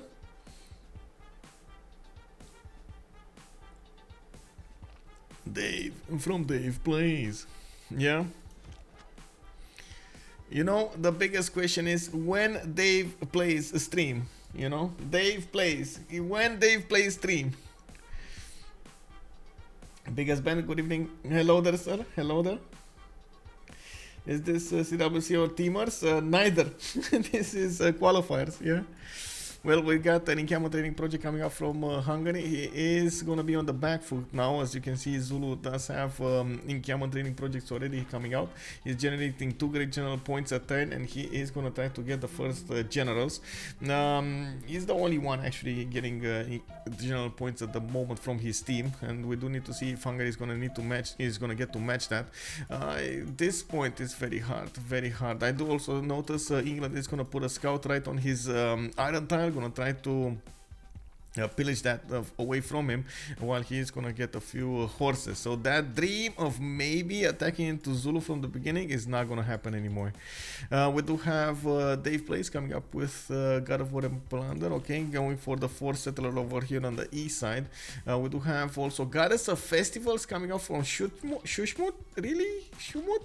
Come on. Okay, so he's gonna get the banana improved with some extra culture over there. Not bad. Some extra gold, and he does have those 3 cities that are starting to pump out units. We do have Madrid going for City Patreon Goddess, and we are 4 turns away from getting this golden age. More settlers also in the build queues, and harbors. I do see them pre-placed everywhere. Also, finally, we got 4 cities coming up from France, going for a Temenaki in the city of Marseille, working that trader from that city center to the city of Paris for some extra yields. And from what I can see, of course, he did Atmosphere here did manage to not Atmosphere, sorry, Artemiss did manage to finish his science campuses, 14 science and 5 culture a turn. Settlers, more settlers coming up from Toulouse, and monuments. On the side of WhiteRqbbit, we do have him putting down those harbors to the east side across the seas. He's gonna have 2 plus 3s and 1 plus 1. He does have a 4-3-1 fish tile and a 2-2-1-1 amber tile in the capital. And I do notice Moksha did already establish in the city of Kyoto, giving him that nice and juicy extra culture. He is on 7 science and 16 culture already. I'm a bit surprised he didn't start putting the 4th and the 5th settler in production. Definitely would need to put them from Osaka and Kyoto. Keep on expanding now. From the beginning stage, he should go get his second expansion phase going really quickly. Sidon already going for the 3rd settler, 4th settler as well to the east side. Mohenjo-daro is not on the coast, cannot actually get taken over here. It's gonna be 1 tile away. It's a bit awkward. It is what it is. I think the biggest question that we need to ask ourselves in, how is Hungary gonna get his 3rd settle here? Because I mean, I like he does have 7 science, 7 culture. He's keeping up with those stats. A very awkward placement of his city, by the way. From the beginning it was very awkward. He didn't have 2 tools to work. It was quite expensive. I think I actually said this at the beginning. It was a bit of a problem for him to do what he did. Going for the back settle, going for the wheat tile, for example, would have been a much better choice over here, a much safer choice, and he would have had a +3 campus to work. Eager, he did get settled on a non-fresh water tile with a T tile underneath it for that extra science, and he does have ivory and diamonds to work for the other 2 tiles. Not bad, extra production, extra gold, but still is not going to give him exactly what he needs when it comes to the full production he's going to need for his units. We do already have Zulu getting his swordsman upgrade, and from what I can see, ooh, he's mashing down those warriors like they're butter. Oh yes, oh my god, Schuhmut over here, he gonna be a bad boy. He gonna be very bad, very bad, very bad against YHLuv.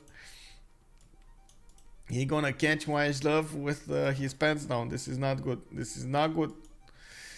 Okay, we got 29 out of, okay, 31. From what I can see, we got Artemiss improving some of his styles here. Libraries, interesting that he's going for libraries. Usually don't see players from this early stage invest into libraries because it's a bit too much production. Another settler, another builder would have been a much better, interesting choice in this case. Okay, I think we went through all of the pantheons here. Got to see here. This was fertility rights. Okay, and finally England got his pantheon. It will be fertility rights. Interesting pantheon though for him. I don't know if he would have had another choice here.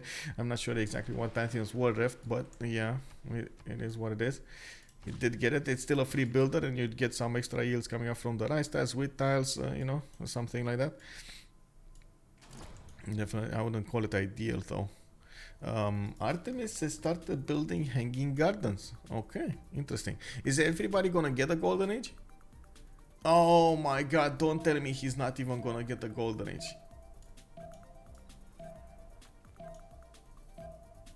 Oh, the horror.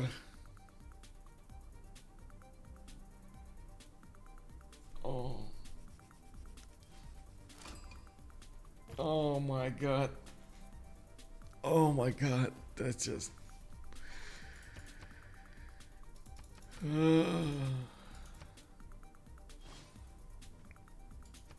He's 1 turn away from horseback riding. Oh my god. Then 1 turn away from recruiting a general. I can only imagine what is going on through YHLuv's mind right now. I don't think there are any good things over there going on through his mind. Oh wow. Oh man. Oh man. They don't want to let Shaka get the boost from killing unit with Spearman. Did he lose a settler or something? He lost a city actually, not a settler. You see this circle? This was the circle of doom over here. Well, I should say circle of failure actually. Yeah, that is nasty. This is actually, Yeah, this is actually sad, bro. This goes beyond, you know, failing at the game. This is just bad, sad. You don't want this to happen to you. You don't want this to happen to you. Like, come on, how many times any of you have been in this situation? This is just the worst situation you can be on. You have a warring nation coming against you. They took a city from you. Then you're not gonna miss a golden age because not only you're not gonna miss a golden age, but you're not gonna miss a golden age with ability to get the golden age if there was only one more turn. Oh my god.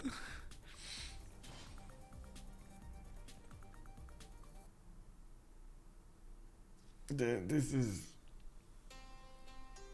yeah. Yeah, exactly. You know, like we've all been here. We've all been here. This is one of those games for YHLuv. Anyway, coming back over here. Let's see. Artemiss is gonna need. Oh, actually, everybody's gonna need to get their golden age options. So we did just bump into the next era, and we'll see what they're gonna choose. Atmosphere did go for a pen brush and voice on 3 series on his 3 series England. A bit awkward actually that he's staying on 3 series, but oh well. We'll see what he's gonna do with them. Micro with Dido, he's gonna go for a pen brush and voice golden age on the south. He does need to split his land accordingly with France over here, and I do see him probably putting a city towards Mohenjo-Daro on the west side. Yeah, there we go. That's where he's going, on the cotton tile. Pen brush and voice is gonna help him get extra culture coming out from his cottons, and of course he's gonna try to get some more units there. Looks like YHLuv, normal age. Unfortunately, he's gonna be normal age enjoyer. He did manage to get to recruit one of these generals, and he does have a horse. Not sure where he's gonna go with it, but we're gonna need to see that happening. Artemiss is gonna go pen brush and voice on Catherine de Medici, and of course we do see Catherine de Medici does have 4 of these cities with Temenaki being built in the city of Marseille. Gonna try to improve some more of his land, and I do see him also building up hanging gardens from the city of Paris. We got Schuhmut on a pen brush and voice golden age on 3 cities Zulu. He's not going for the 4th and the 5th, and from what I can see, he's going full war here, getting his swordsman out, getting his spearman out, and getting a few pre-built archers. Definitely would need to invest some gold to get these slingers into archers. I do see monuments coming out from Mulundi, and Schuhmut would definitely need to start improving his bananas. He does have Goddess of Festival, so he's gonna get some extra culture coming out from that, as well as the gold. Got his Government Plaza between the 2 cities. Interesting placement for the Government Plaza, actually. I'm curious if he's gonna go harbors, honestly. With this placement, I'm really curious if he's gonna go harbors. We do have WhiteRqbbit with a pen brush and voice golden age, 11 science, 31 culture to go for Japan. He's gonna be alone for some time, going against 2 players here, and we do still have on that west side of his DavePlays. We'll see if he's actually going to be incentivized to build both. We do have Sendai and Osaka getting a few galleys to scout out his range. He does have already campuses coming out from his cities, and you do see a +3 next to the city of Osaka with a +4 harbor. Very nice adjacency coming up for those over there. We do have actually the Government Plaza next to Kyoto, and I'm actually curious, how did he not put it next to the harbor? Would have made that harbor a +2 at least, you know. Get a campus here, very good campus with the harbor, whatever. He's getting a lighthouse in 2 turns, and I'm expecting him to actually get a few more cities. I would have expected him to get 2 more cities for a long time now, but he's delaying this expansion. Well, we'll see if that actually makes him stay on par with everybody. Mr. Toast is going to have a pen brush and voice golden age, 4 cities. He did go and build another settler going towards the northwest, where he did meet England. They are on the same continent, and there is a possibility for him to conquistador at some point England, while England, as you can see, does have the red coat ability on Madrid and Toledo. Well, it's still going to be a long way until we're going to get there. We do have Mr. Toes coming up with the 2 scouts next to that settler. It's gonna be fine. Getting his galleys for some extra strength in the cities, and getting a few more builders. Did get his harbors out, and finally he did get Valencia.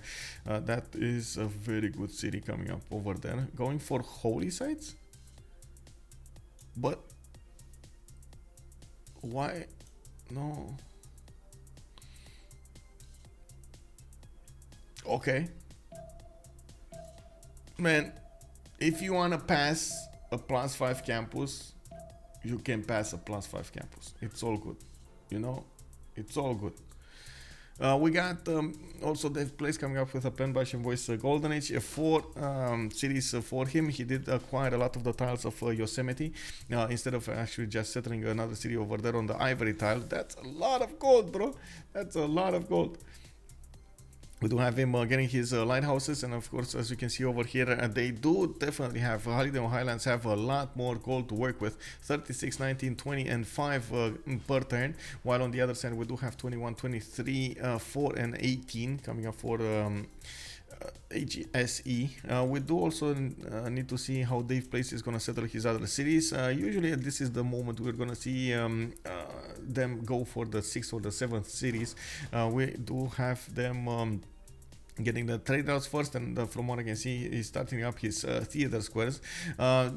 This is usually the way to go with Eleanor, England, trying to get the theater squares instead of campuses second. So you start acquiring those great writer points. When by the time you get the great writer points, you start putting down the campuses. When you get the campuses, you're going to get the science coming up from the books as well in the theater squares. It's quite an interesting procedure over there. We do have Swordsman attacking into the Hungarian units. Hungary does have general on the west side, and as you can see, he might actually try to go against. Oh my god, he actually can try to go against Toledo. Is he gonna take Toledo down? Is this actually gonna happen here? Oh man, bro, this is amazing. Well, we do have to see if Hungary is going to manage to defend his city while he's going to push his opponent's cities. I'm pretty sure Spain over here is watching in horror what's going on. Okay, there we go. He just chopped Toledo. He just chopped a horse from Madrid, so he put the city of Toledo in a lot of strength. And yeah, there we go. YHLuv did force Spain to get a few horses of his own, and I don't think this is enough strength from the Hungarian units. There aren't that many Hungarian units to take down the city of Toledo, but that's a lot of gold forced out of their opponents. Mr. Toast just spent 160 gold to get his horse inside of the city of Toledo and had to chop another one from Madrid. Two Left Hands channel, hello there, sir, and welcome. Waiting to cut the jungle. Yeah, you did. Let's see what's going on here. YHLuv getting more horses. He's defending the northwest as well as the south. Is putting a bit more of these archers to work here against Nobamba's Ikanda, so he can get some more experience points. Not bad, but I think at this point he would definitely benefit from one extra city. I guess it's just a matter of time until we're gonna see. He probably doesn't want to settle another city just so he doesn't give another city to his opponent, but at the same time that extra city might help him be relevant a little while longer, or survive a little while longer.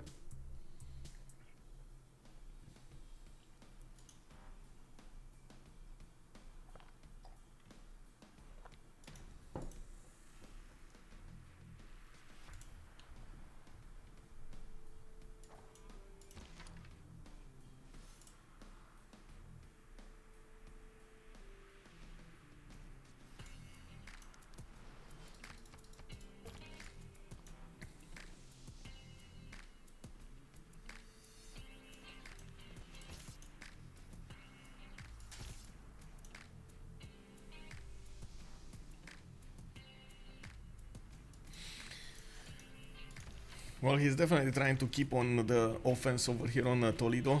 It doesn't get anywhere though. And from what I can see, Hungary did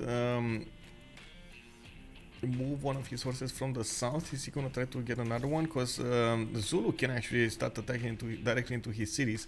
And there's, is that a trap? I think that's a trap actually. There aren't that many Zulu units to work here, and from what I can see, of course, YHLuv is gonna reposition his units to the south. Again, we do have Governor Magnus in the city of Eger, and of course more horses coming up from the production queues. Mr. Toast did get his 5th city, Barcelona, to the northwest, and now he's getting an army of his own. Not being allowed to actually sim over here. He's gonna need to wait a little bit until he gets all of his bonuses back. We do have Phoenicia also with 5 cities. I see finally we got France getting his Gavron Plaza down. Interesting location, by the way, for his campus. Would have thought he's going to put the campus to the south because he would have had the Gavron Plaza over there as well. Would have given it a bit more adjacency, but oh well, it is what it is. It was probably much easier to get that campus because he had the tile, didn't need to spend the gold.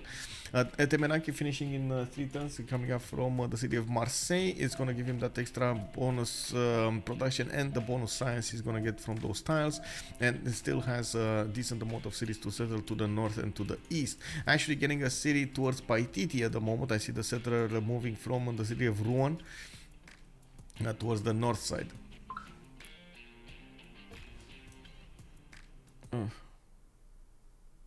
Okay. We do have WhiteRqbbit coming up over here finally with a 4th settle. That took a while, that took a long time, and from what I can see, he did put a few boats going towards Granada. I think this is gonna be one of his cities. Gonna get 5 cities. Okay, well, let's see what's happening. Oh, actually Zulus did start to attack here into Hungary. And from what I can see, Hungary is not letting go of the city of Toledo. He wants to attack into it. Okay, I don't think he's gonna go anywhere though. Anyway, now we do have Hungary getting his swordsman at this point, and from what I can see, he has a bit of a problem. The swordsman, his own swordsman without a general, are only 42 strength, going against the 52 of his opponent's swordsman, and that's very good damage coming up from the support bonus, the defense, the fortified defense, and at the same time the general. Holy site to the south or a commercial hub? Wait, where?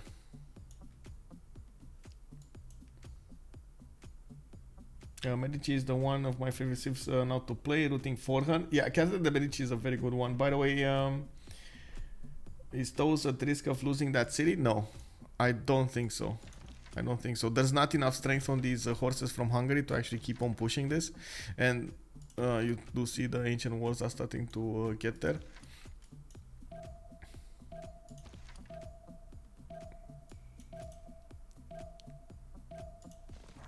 Oh my god, he's actually gonna sacrifice everything into it. Yes, this is at risk of losing the city. If he sacrifices the horses here, yes, he can take down the city. Is he gonna actually sacrifice the horses? Is this gonna happen? 1 horse, 2 horse. Yes, he lost the city. Oh my god, he actually lost the city.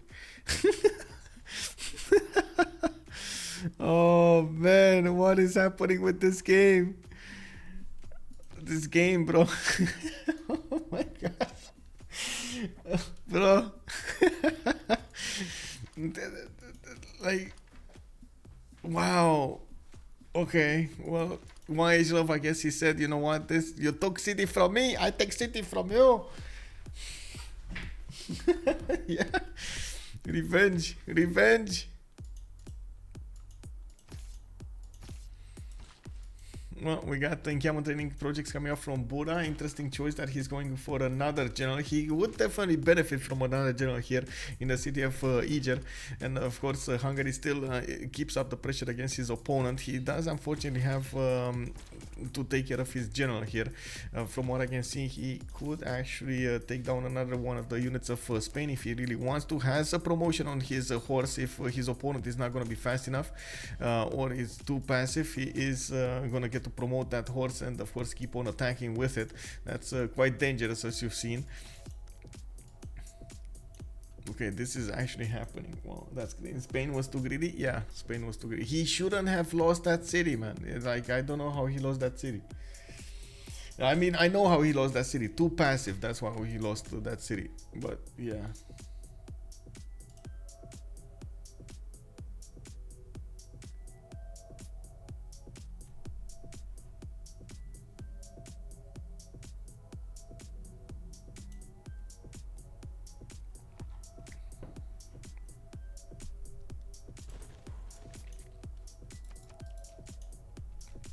Oh, one sec.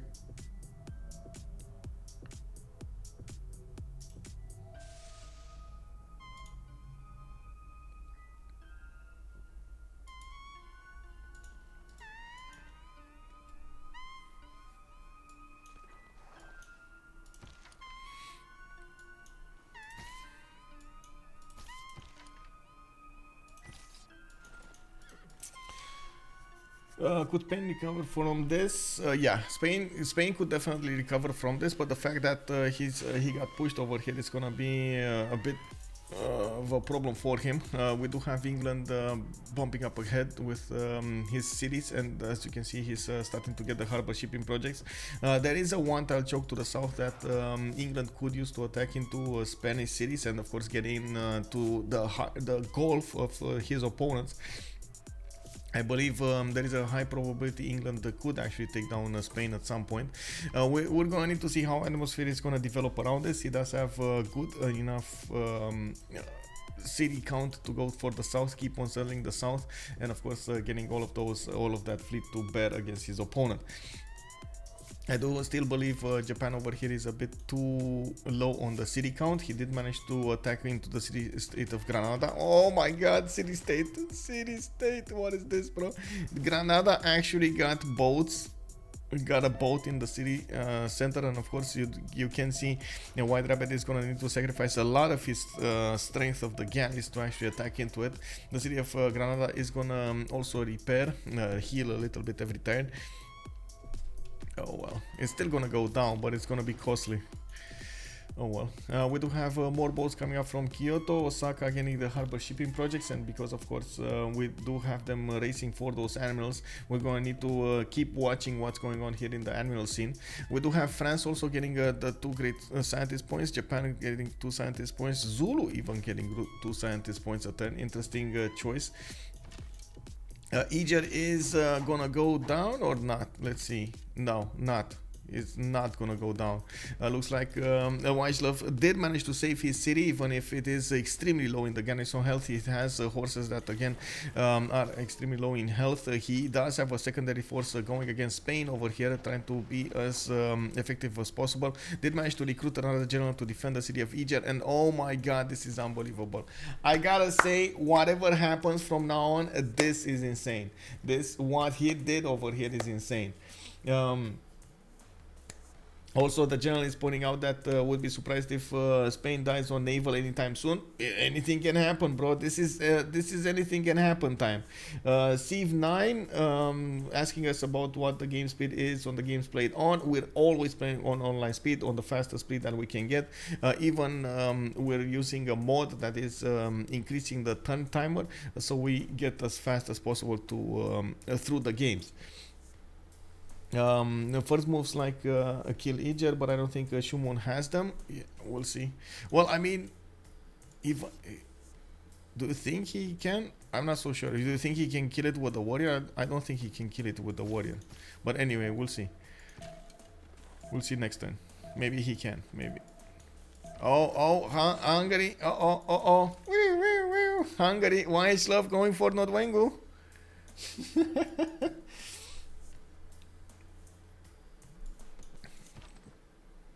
Oh, it might die.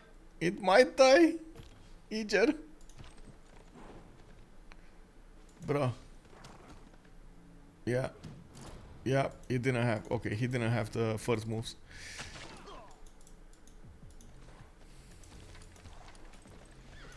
Oh my god. So many horses coming towards the city of Nodwengu, going around the spearmen, not even gonna care about those. Spain is coming up with a few units on the east side here to defend his cities, and from what I can see, Hungary is starting to build up his government plaza. Finally, we do have him needing to actually decide what he's gonna do, if he's gonna smash through the units, pincer move towards the units that are attacking into the city of Eger, or go directly for the cities of Zulu. it's gonna be quite painful if you're actually gonna see a city go down over here. YHLuv, I think, might have the opportunity of taking down a city center, and this is gonna be awesome. Wow. Okay, if this is gonna happen, oh my god. Yeah, but he can shoot the horse and slap with the sword, but not everybody can be Sun Tzu. We do have Spain over here coming up with his harbor shipping projects. He is generating a decent amount of great terminal points, but he needs a lot more, of course, with the projects. He's only on 3 at the moment, and from what I can see, he did not manage to recruit any of these admirals. We do have Hano the Navigator on Japan, we got Themistocles on England, we got Hannibal Bars, oh, that's a general, and another one, Artemisia on England. So we don't have yet, I would say, Rahendra. Gaius Dullius on England. Okay, where is Rahendra? There's no Rahendra? No Rahendra Cola. Okay, interesting. Eleanor is also getting, sorry, England, both Englands are fighting for this 1, 2, 3 projects coming out. More settlers, very nice, very nice. He's going to be on 2, 4, 6 cities, a lot more cities than Spain does have. Oh my god, he's going in for the kill. He is going in for the kill. YHLuv taking no prisoners here. Oh my god. Is this city gonna die?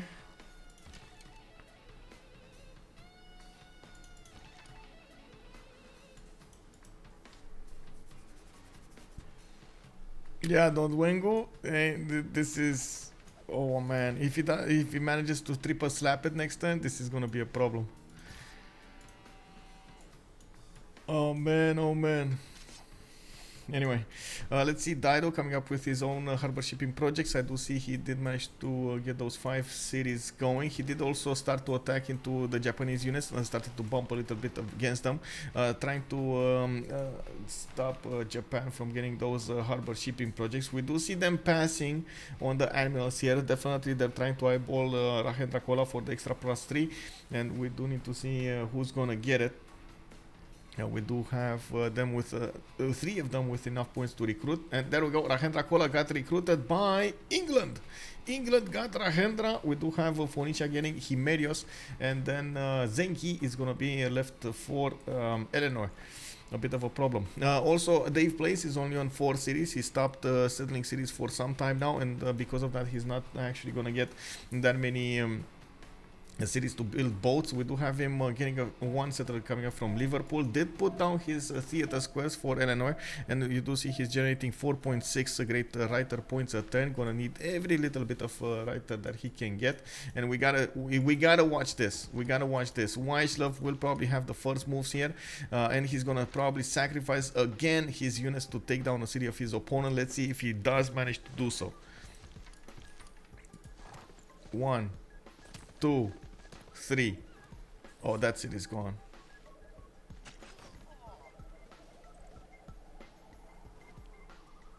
Is he gonna survive with 1? Is this gonna happen? Oh my god, is he actually gonna survive with 1 HP? I think he is actually. No, it's gonna survive. It's gonna survive. He's gonna go a little bit back in health, and I don't think the horse, the half experience horse, the half health horse, is gonna have enough damage to go attack into it. It's fine. It's fine. First most could have killed Egypt.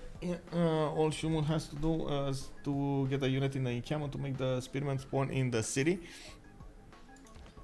I guess.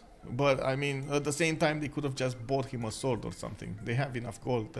Gold is not a problem at this point. Buddhism, who is host? Why Schuhmut refused to shift enter? And that's a good question. I don't know. But anyway, Hungary pushing on from the north. He does have swordsman coming up over here, but cannot push properly into the Zulu units. He doesn't have that many ranged units to work with. And as you can see over here, Schuhmut is way too strong when it comes to the defense. We do have more units coming up from Hungary, from Bura and Egypt, and if he is gonna use, if he is gonna lose all of the units next to the city of Nodwengo without taking out that city, I think he's gonna be in a world of hurt. All of those units will get to reposition towards the city of Egypt and the full force attack into him. Of course, these spearmen are specialized against anti-cav units, and at the same time, there we go. That's exactly what he needed to do there. That's enough strength for him to withstand the attack. That's enough. And YHLuv, realizing that he's not gonna do that, he's gonna attack into a unit that he could definitely kill. That was an archer, a low HP archer sitting on a cattle tile. Yeah, that swordsman by set the deal there. Still 4 cities only for Spain though. Still 4 cities. This is a lot of damage dealt on to opponents here. We do have England pushing a little bit to the south of the city of Jerusalem with his boats that he got for free, from the Royal Navy dockyards, getting a lot more harbor shipping projects. And you do see they did go through that line, the first line of admirals here. Leif Erikson got picked up by Japan, while Eleanor did get Zenki.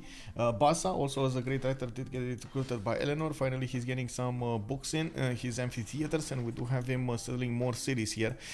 He's gonna need to couple his units with Japan here, and I do have to say this is actually a relatively ideal land for Japan to fight in, because there are a lot of low low sea tiles. The whitish tiles over here are gonna give him the +5s, and this is definitely gonna be nice. We do need to see if France is gonna get a big navy, because he didn't get an admiral, and of course Phoenicia, even if he does have an admiral, he's gonna need to decide if he goes east or west. Probably west against Japan is gonna be the best case scenario. I do like the science coming out of WhiteRqbbit. He's on 40 science and 48 culture. We do have also DavePlays on 48 and 54, while only Artemiss is coming with a decent amount of science. Dido did choose to go for Penbrush and Voice, and he just didn't have enough population to start building up his campuses. Oh my god, he's never gonna get to cartography.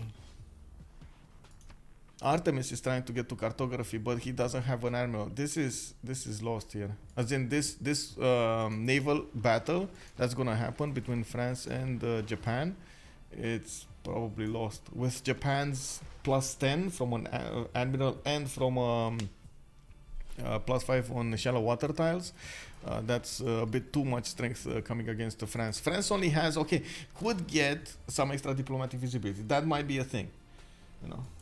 Natro, hello there, sir. Good day to you. Early one, yes, indeed, we did have an early one. Also, Axel Faya, good evening. Spain, no admiral gonna die to caravels. I don't know. I mean, there is a possibility. I'm thinking of that possibility here, but I'm at a loss of words over here, especially seeing how much difference in the science is between the two teams. Even if Mr. Toes here is on 14 and 28, it's not like Atmosphere has a lot to work with. He's only on 19 and 26. And the major battle will actually be between Japan and Catherine de Medici with Dido, with Phoenicia. So we do need to see if France, with his 2 cities on the west side, is going to get to build a lot of boats to withstand the upcoming attack from Japan, and if he does manage to get his own admiral. If he doesn't manage to get his own admiral, and the next admiral, I gotta say, it's extremely expensive. It's 305 points. That's like 6 projects or something. That's a lot. That is way too much. So he's not even trying to get there. Only has 2 production centers to pump out boats from, Marseille and Toulouse. He should start to pump out boats from both of them, because otherwise he's not gonna get enough of boats. It's very, very important to get enough boats. I can't stress this enough. Very important to get enough boats. Okay, so we do have Hungary actually losing his attack force to the south. He is making another attack force, probably trying to go against the city of Valencia. Man, if he manages to get another city away from Spain, this is insane. Like, I'm gonna be at loss of words. I don't know what to say. If he manages to do that, I don't know what to say, honestly. Like, this actually needs to go into a poll here. Will YHLuv take Valencia? Yes, no. How can that be acceptable? What do you think, guys? This is what do you think? So he has 5 horses ready to go to the northwest. He has another horse coming up from Eger. Doesn't need to worry about yet that much about the south here, even though Zulu does have the opportunity to get men-at-arms and impies. Hungary can still pressure the city of Valencia with his horses at the moment. It will take 2 turns, 3 turns to start bumping against that city center and start to take it down. 300 is only the first one. Next one, yes, it's only the first ones, but it's gonna take somebody to put the projects in, and it's gonna be expensive for them whatever happens. It looks like Atmosphere is trying to unlock it.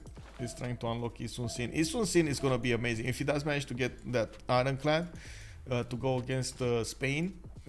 Spain is just gonna die. Spain at the moment, let's see, apprenticeship. Oh my god, 8 turns apprenticeship and record the history. Bro, where are you going, bro? Why are you getting apprenticeship? Come back to the light, Mr. Toes. Mr. Toes, come back to the light.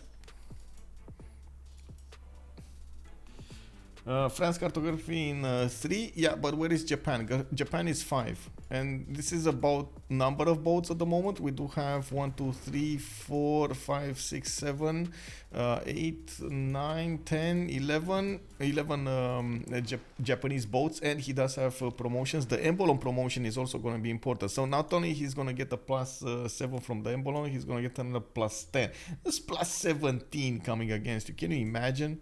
This is a major problem here. And looking at the boat count for France, is just not there. We got what, 5 boats, 6, 7 boats? Just not there. This is a problem. It's more about the preparation for this rather than anything else. It looks like France wasn't really prepared to go against an opponent here. He did initially try to get the sim going, try to get some wonders, try to get his how to say go. Oh my god, very nice. This is so nice, by the way. The Chateau 2255. He tried to get his bonuses going, his stats up, but then he was kind of left hanging by Daido. Daido usually would have needed to be the one going against Japan over here. Daido going for, I think the only mistake that Daido did here was going for a Penbasha voice instead of free inquiry. He just didn't have enough time to go for the campuses. Now he's putting down campuses. He only has 18 science and 43 culture. Even if he gets to mercenaries, which is probably going to happen, he doesn't have the bows to upgrade into. Okay, Valencia did just buy another one. Looks like you guys are a bit conflicted over here if he's going to get it or not. By the looks of it, Mr. Toes is going to put a city. He's going to put a... Oh, he's gonna get ancient walls. Okay, he's gonna chop. He's not gonna take the chance another time. He's gonna chop. He's gonna chop like there's no tomorrow, man. Yeah, we do have Zulu with an insane amount of spearmen already pre-built over here for his impies. It's quite interesting that he's waiting. Well, I guess he's waiting for mercenaries. He wants to be efficient with this attack. He's on 27 science, 36 culture. Also hard building a few of these impies. Only has the impies, not the core yet. And from what I can see, he just got Ariabata. France is gonna get Hypatia for a free library and of course a bit of extra science. I believe this is a bit too late though.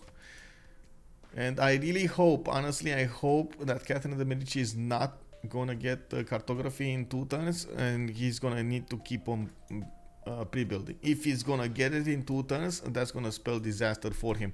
He just doesn't have enough cities to hard build anymore, and even if he's trying, oh, okay, I see he's chopping at least that.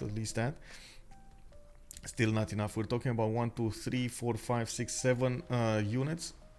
9, 10 with the upcoming ones. That's just not going to be enough boats. You can see how Japan is pre-building from most of his cities these galleys and sending them to the front line. And of course the experience points that he got to fighting against the city-states helped him out quite a bit. That's a problem. That's a problem. So first moves coming out, even if we do have first moves coming out from Hungary against the city of Valencia, that city is still not going to go down. We're probably going to see the builder chop the ancient walls, and he is going to be stopped dead in his tracks. And still, it forced Spain to pay more attention to this, and Spain is barely getting his audience chamber going. Yeah, there we go. Walls going up. That's it. Why are Dido's stats so low? He went pen, brush, and voice. That's the only explanation. Went pen, brush, and voice and didn't go wide. Wait, no.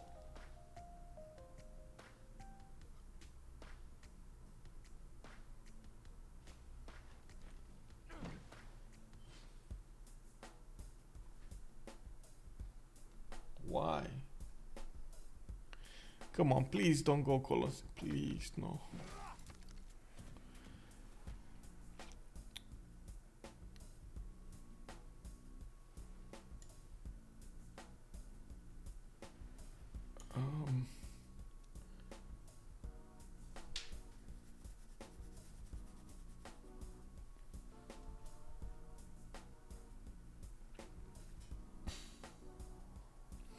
Not like that city is going to contribute to the naval effort anyways.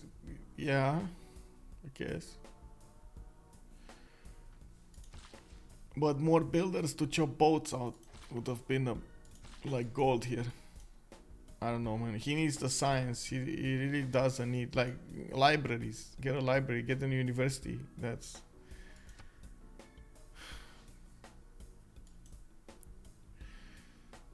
I'm really curious what's going to happen here.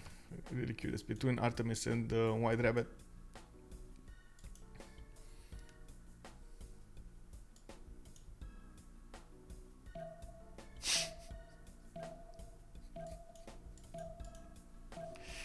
I agree it's fine to build Colosseum. I agree it's not bad to build Colosseum. It would be bad. So building Colosseum, it's always good.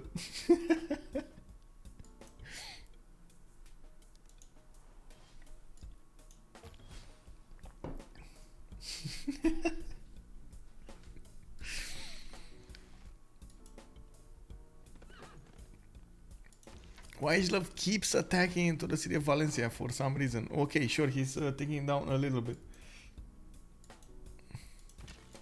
A little bit of strength there. And I think this is the moment we're gonna see Schuhmut getting his upgrades. Yeah, he just got his core ability. He got mercenaries, and you can see 30 pop, 30 gold a pop. Is gonna be the price to upgrade a lot of imps. These imps are not really specialized to attack into the swordsman, but with the core ability they can deal a decent amount of damage. They can still pressure. And of course we do need to see if YHLuv is ever gonna get to his, yeah, probably not, to his, whatever it is, military tactics for the men-at-arms.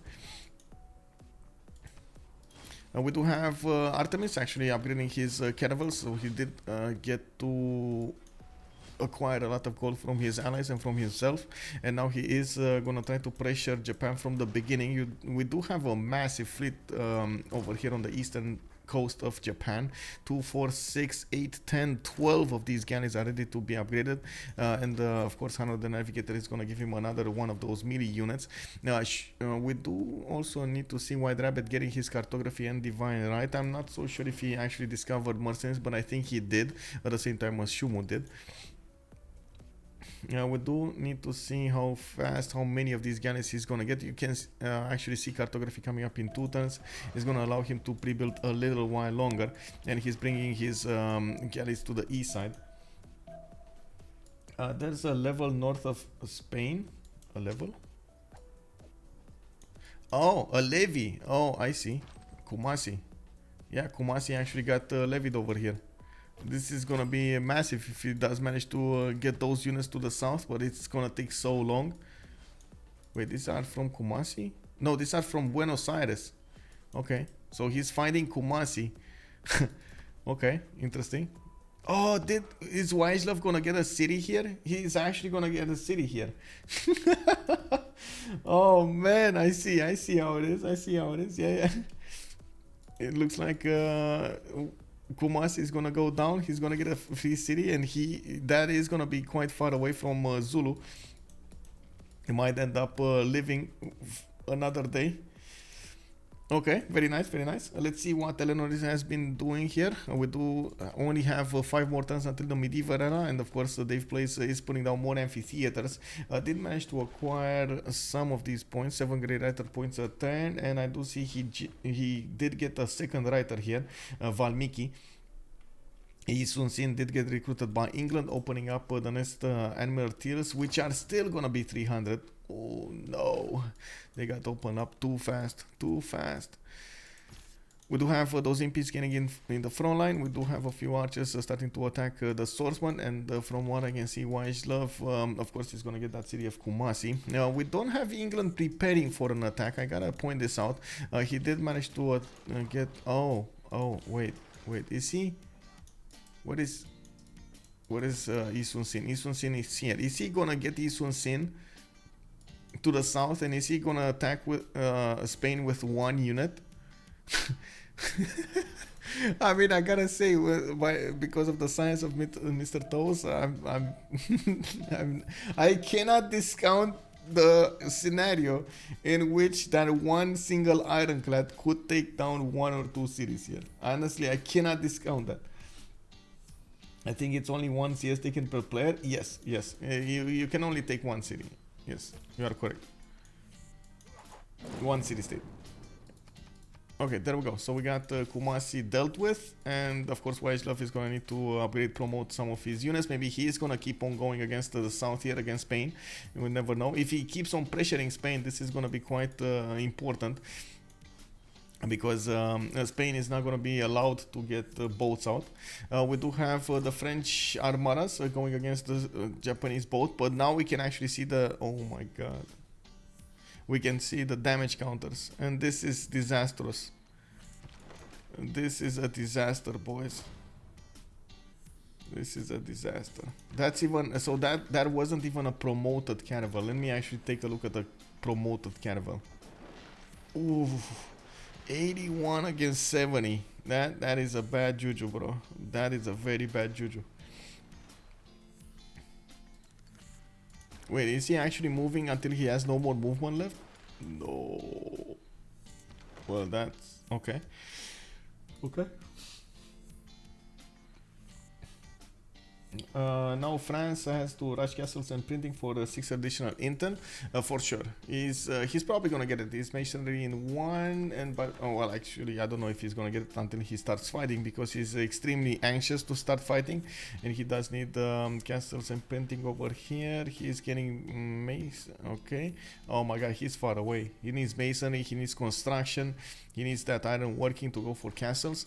Looking at the 4 tests that we have remaining, we do need to take a look at the era score points and see how that evolves. We got Artemiss on Golden Age, and next Golden Age, 54 out of 54 points. YHLuv is going to be 5 points away from getting his Golden Age, and from what I can see, he does still have a few turns remaining to levy the units of Buenos Aires. He can keep on going towards the south here. These units are faster, by the way. They do have an extra movement, and I believe he should do quite well to get a general there for the 4 movement he gets. Anyway, he keeps on attacking the city of Valencia, and it does look like at the moment Spain is having an issue. He still doesn't want to attack into the units of Hungary here to take them down. But anyway, Dido 49 out of 52 points, needs 3 more points. Did manage to finish Colosseum over here, and it does look like he just got his Golden Age, 53 out of 52. Is also on 59 science and 60 culture. I did manage to get a lot of science really quickly here, and now he is gonna manage. He's gonna need to start pumping out a navy as soon as possible. He's working on a lot of traders going towards England, and you can see he's on 183 gold a turn. getting more settlers. 1, 2, 3, 4, 5 settlers coming up with ancestral hall. Atmosphere is also on 40 and 30 culture. We do have him on 38 out of 43. Oh my god, he's not gonna have the next golden, but at the same time he can actually try to get, yeah, there we go, we got the ironclad going directly at the cities of Spain. This is a 70 strength unit going against the city of Seville of 30. You can imagine that it's gonna be quite a disaster if he gets in there. It's like a wolf in a chicken coop, you know, hen house. We got Schuhmut 45 out of 54 points. He's not looking to get the golden age here by the looks of it, but he has started pushing successfully the Hungarian units, and he's probably going to take down the main cities. It's just a matter of time until YHLuv's main cities are going to fall here. But I think, of course, Hungary is going to still survive with the city of Kumasi over there to the northwest. It's going to take quite some time until he gets there. We got YHLuv with 40 out of 41. Gonna try to go for the Dark Age. It's about to actually go into the French units. And of course, YHLuv over here does benefit from... Actually, both of them do benefit from admirals. No. There's no admiral? No, still no admiral on France. Yeah, still no admiral on France. That's a bit juju. Also, I do like that France is trying to force him to fight in... big water, in deep water, so he doesn't get the +5, but that's only a matter of time. We'll see if he's gonna get it. Mr. Toes is 43 out of 44, going for a Dark Age. No, 46 out of 55. Still needs 9 more points to get the Golden Age. And DavePlays is 61 out of 61. We do have him with 55 science and 142 culture.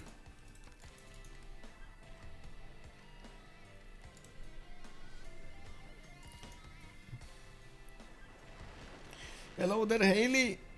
Ni hao.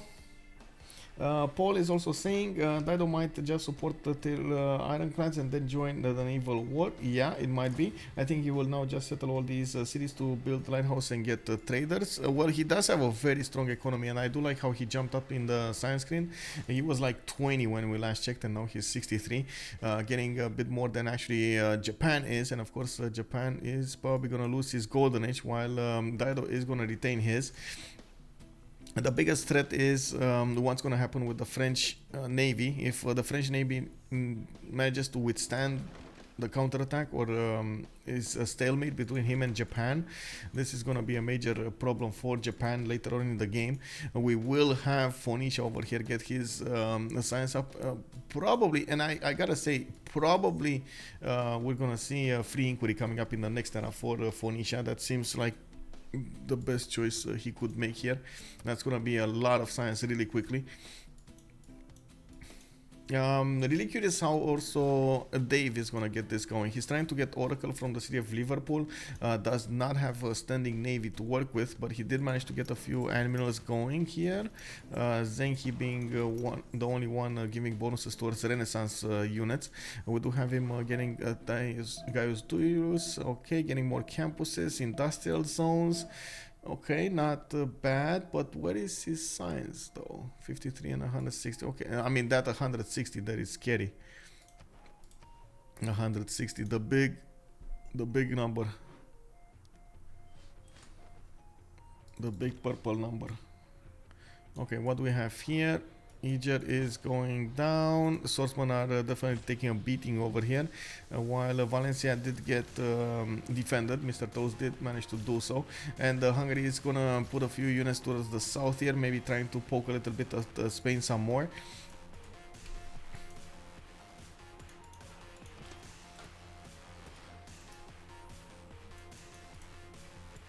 Okay, any moves? Any moves? No.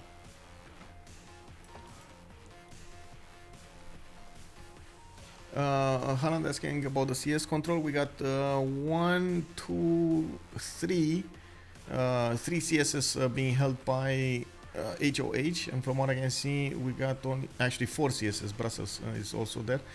We got only 1 being held by YHLuv on the other side. So they're definitely making a lot more Diplo favor points on HOH. 62, 89, 44, and 63. They have been paying attention to this.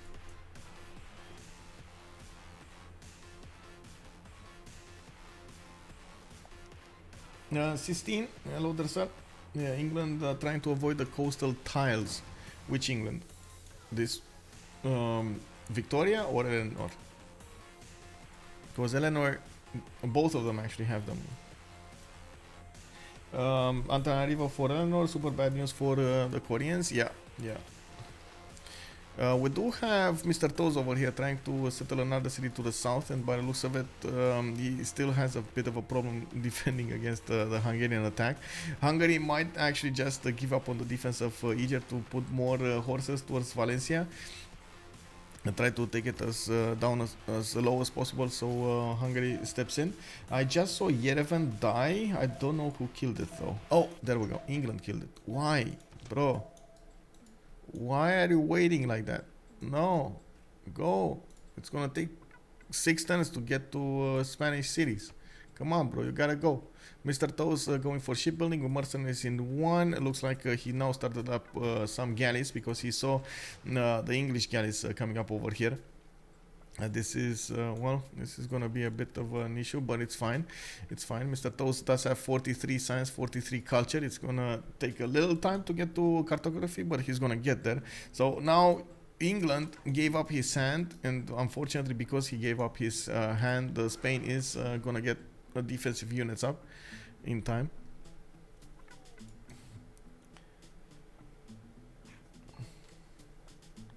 Is anything happening here? No, this is just a stalemate. Nothing is happening.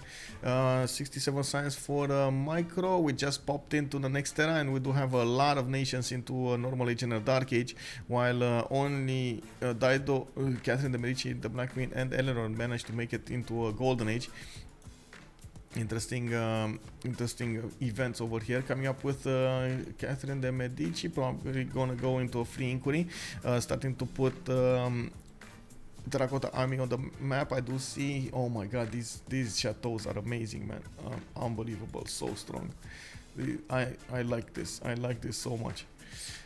We got YHLuv, Exodus of the Evangelist, is gonna get settlers going to the west side. He's gonna try to survive over here to the north of Leeds. He did manage to put the pressure on 2 players, and I guess even if he did lose his main cities, he did a good job to quote-unquote derail his opponents. At this point in time, the best thing that he could do is just keep on attacking with those levied units, which are going to need to be re-levied. We do have, what was it, Mr. Toad? No, DavePlays free inquiry golden age this time. He did manage to jump up, well, I say jump up, but it's actually went down. He's on 58 science and 112 culture. He was 160 culture with pen, brush, and voice, but honestly, I guess he just doesn't have a lot of science come. Oh, there we go. He didn't update 83. I was like, how is that possible? But anyway, I didn't update. Oh, I need to go B. Digital. Crispy. Okay.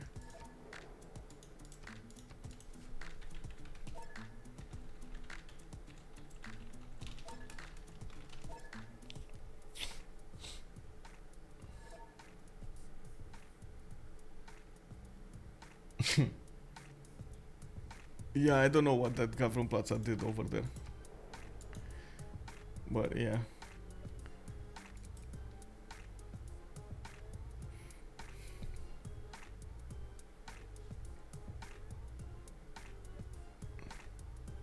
Yeah, Vicky dropped like a rock here. He did sacrifice a lot of his production into getting the animals, and he does have an ironclad to work with. But honestly, ironclads against caravel fleets are just not going to be a good match. The caravel fleets will withstand them. If he does get into the galley fleet, sure, it's a different thing. But I'm pretty sure by the time he gets there, Mr. Toes is going to have cartography.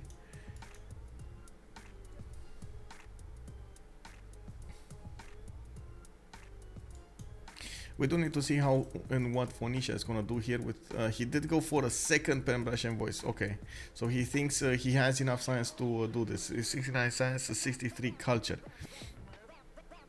Okay, getting more cities. He's expanding.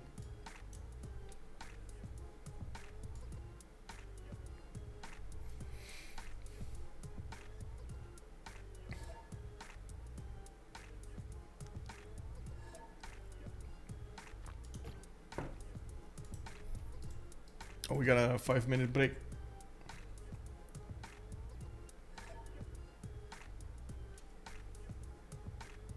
I'll be right back.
More coffee.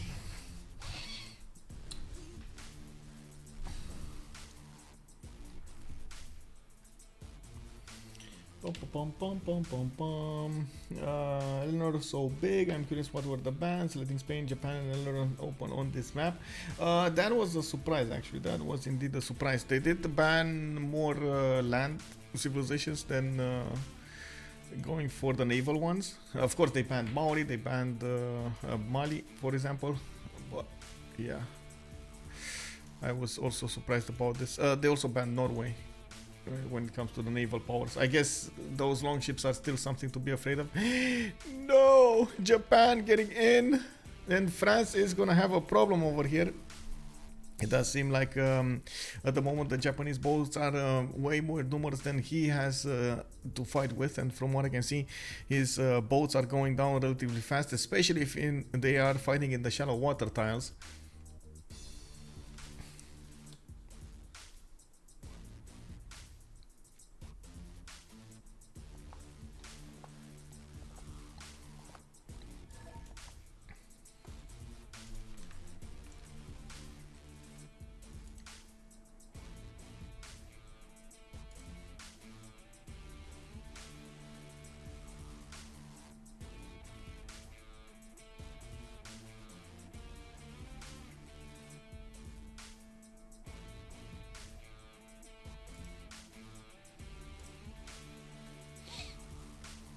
Infinite Ondaira would have gotten industrialization by now. Well,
Okay, so let's see how they're gonna go about this. This is the second era, medieval era, and we just have the pause in the world conversation. We did have oligarchy loses a wildcard policy slot, international trade routes sent to the chosen player. That's DavePlays will get +4 to the sender, and the chosen player will receive +1 trade route capacity. That's very nice for Eleanor here.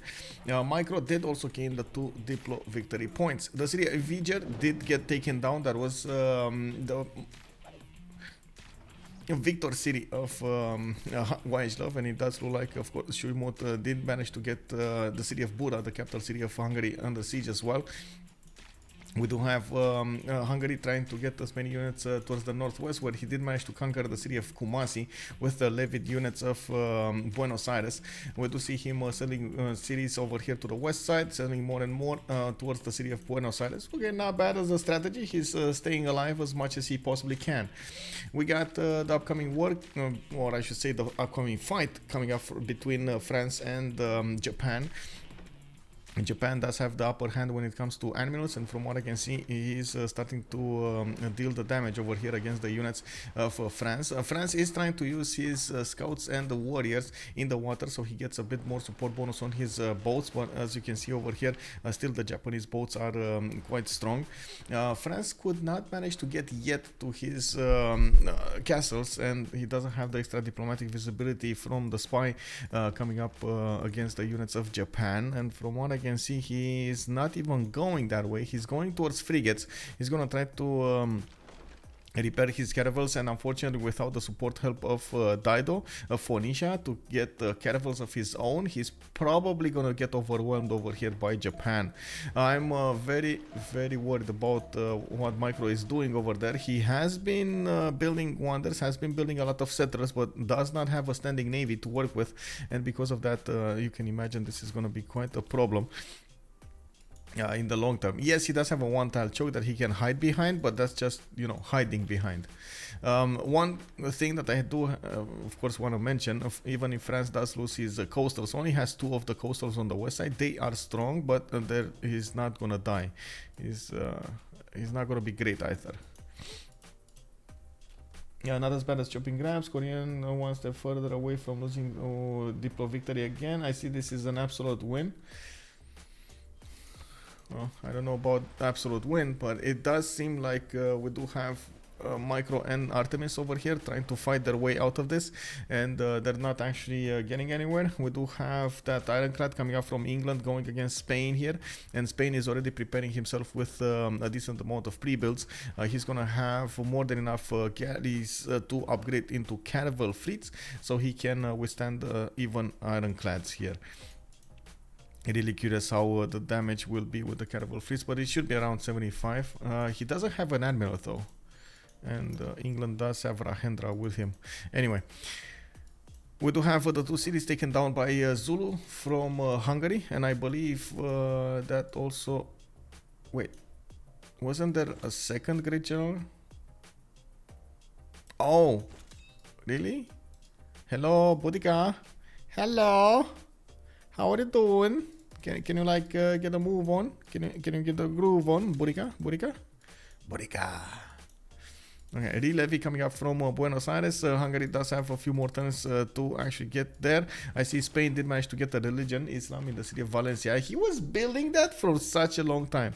Jesuit education with a defender of the faith coming up for Spain. Wait, England got a religion next to Spain? Oh, no, you didn't. Is that the correct England? Because I don't see a religion here. Oh, he got it from Yerevan. No, he got it. Oh, wait, what? What is this England? This is Eleanor? Oh, this is Eleanor. Okay. It's England, Eleanor. Okay, I got it. It's the city of London over here did get a religion. Okay, it's fine. That's fine. Okay, I see Apadana coming up over here. I see he did manage to get audience chamber in that city center. We do have industrial zones coming out, and we do have Liverpool finishing up that oracle.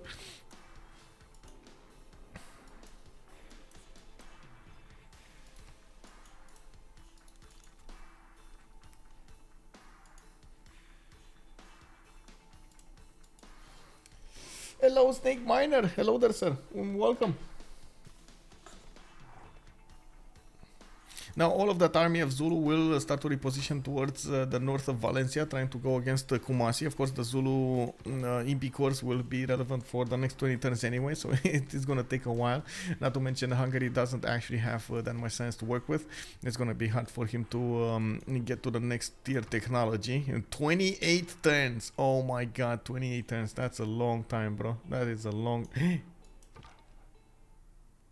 Uh-oh. I see trouble. I see trouble. Mr. Toes actually might snatch the settler of Hungary.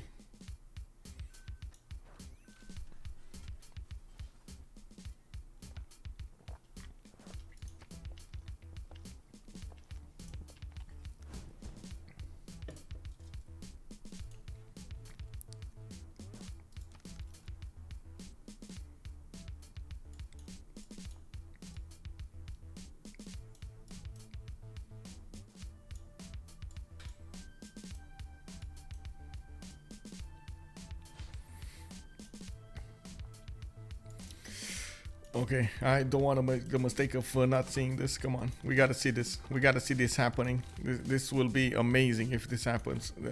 Again, unfortunate for YHLuv, amazing for the viewers. I'm sorry. Sorry, YHLuv. You got bullied this game. Really bullied. Did Hungary get wiped? He lost his first 2 cities. Well, I guess his first 3 cities. Still has this city over here, Kumasi. Oh, he saw the scout. Okay, he saw the scout, and he's just gonna settle in place. Okay.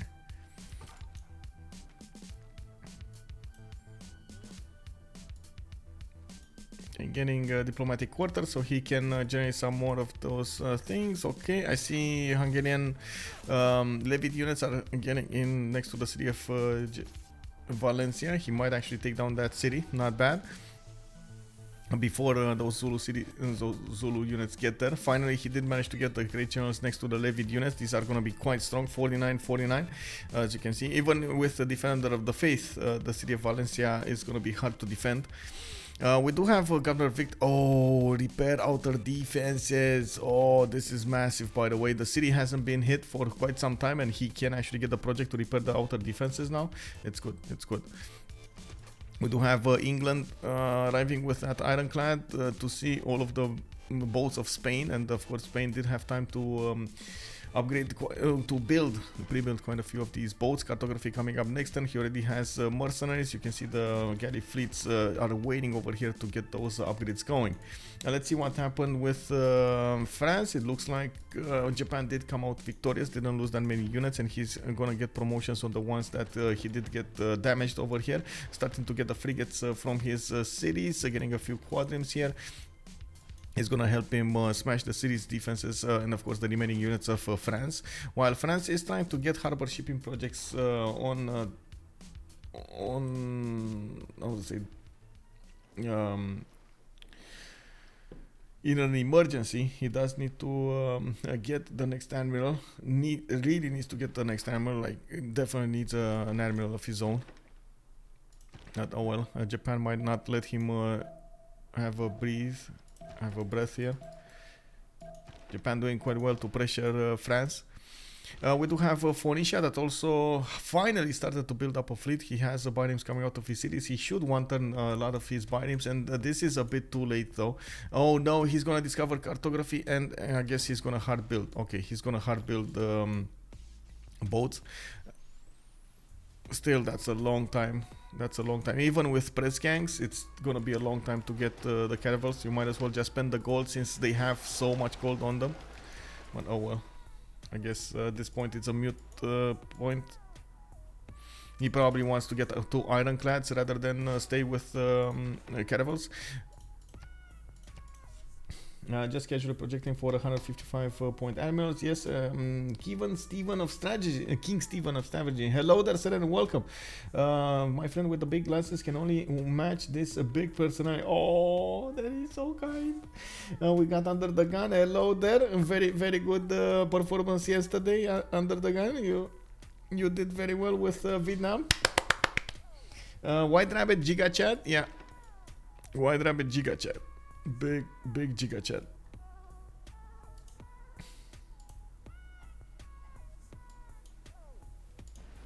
We do need to see how he's gonna smash through the units here. I do believe on this side we do have Hungary with a bit of a problem. He can't really take down the city of Valencia anymore. That city is 67 strength since at least one caravel did get upgraded, and he's not gonna get anywhere. He's probably gonna need to go around it. That city is way too strong, with even the units benefiting from all of that extra damage of Governor Victor.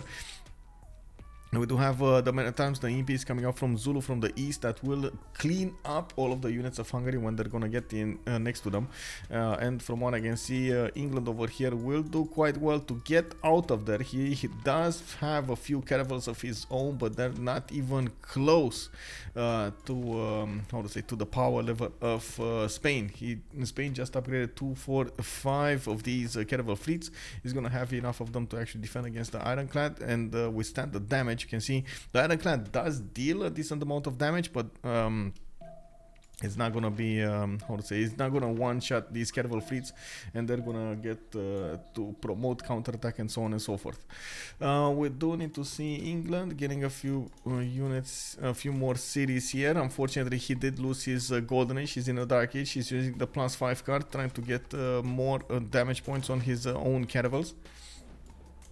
And on this side, it does look like Japan did go in and start smacking down those remaining units of France, also pillaging as many tiles as possible, including the harbors.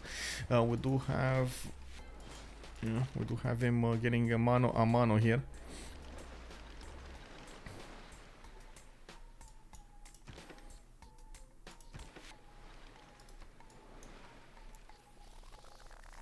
Oh, that city's gonna go down quickly if he needs to build walls. Oh, never mind. We got frigates here. That city's gonna go down next time. There's more than enough strength on the frigate to go smack and then attack with the caravel. Now we do have caravels coming up from Phoenicia. He's trying to block the chokes here, but he's going to need to get them in the front line to save his body. He is trying to 2-3 them with the Prexcan card on Phoenicia. Has a decent amount of production though. 142. That is one area of the game in which the Korean team is much better. We do have Artemiss on 111 production. We got Micro 142, Atmosphere 101. While on the other side we got the levels under 100, 79, 99, 96, and 134 on DavePlays. Dave did manage to get a few industrial zones here, and he's gonna do quite well to get of course, industrialization. We do see him getting a few more aqueducts to get the extra bonus points, and of course I gotta mention that the great books will give him the bonuses from the industrial zone. These are quite productive cities. 48 production. We got Liverpool 16 at the moment, but it's gonna go up really quickly. We got Newcastle upon Tyne coming up with okay, well, I guess just the capital city is so productive. Okay, well, 25 on Plymouth. Okay, I believe in Dave. From Dave, well, I don't think he not gonna die. Do you think he's gonna die? Oh man, I think WhiteRqbbit over here is keeping point, smashing to do the damage for him. Hello, Lee. Hello, ma'am. Welcome. I think he messed up. Never underestimate YHLuv. YHLuv is indeed very good at the game. Never underestimate him.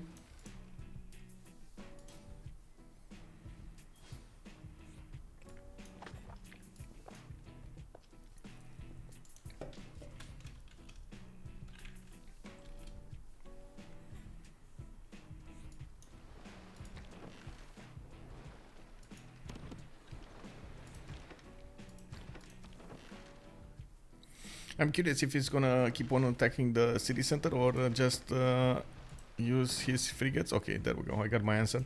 He's gonna use the frigates to attack into caravels, getting more frigates in there. He should be able to take down the defenses of the cities relatively quickly. He has more frigates on the way, and the caravels that he has been fighting from the beginning are getting their promotions up. Did manage to recruit Abu, which will help him get heals off the seas, and we do see that from the south. Phoenicia is starting to get his fleet out, even starting to take down a few of the Japanese boats. Phoenicia did have an admiral for him. He had the Himerius from the beginning. He did manage to recruit it first, and this is going to be an issue for...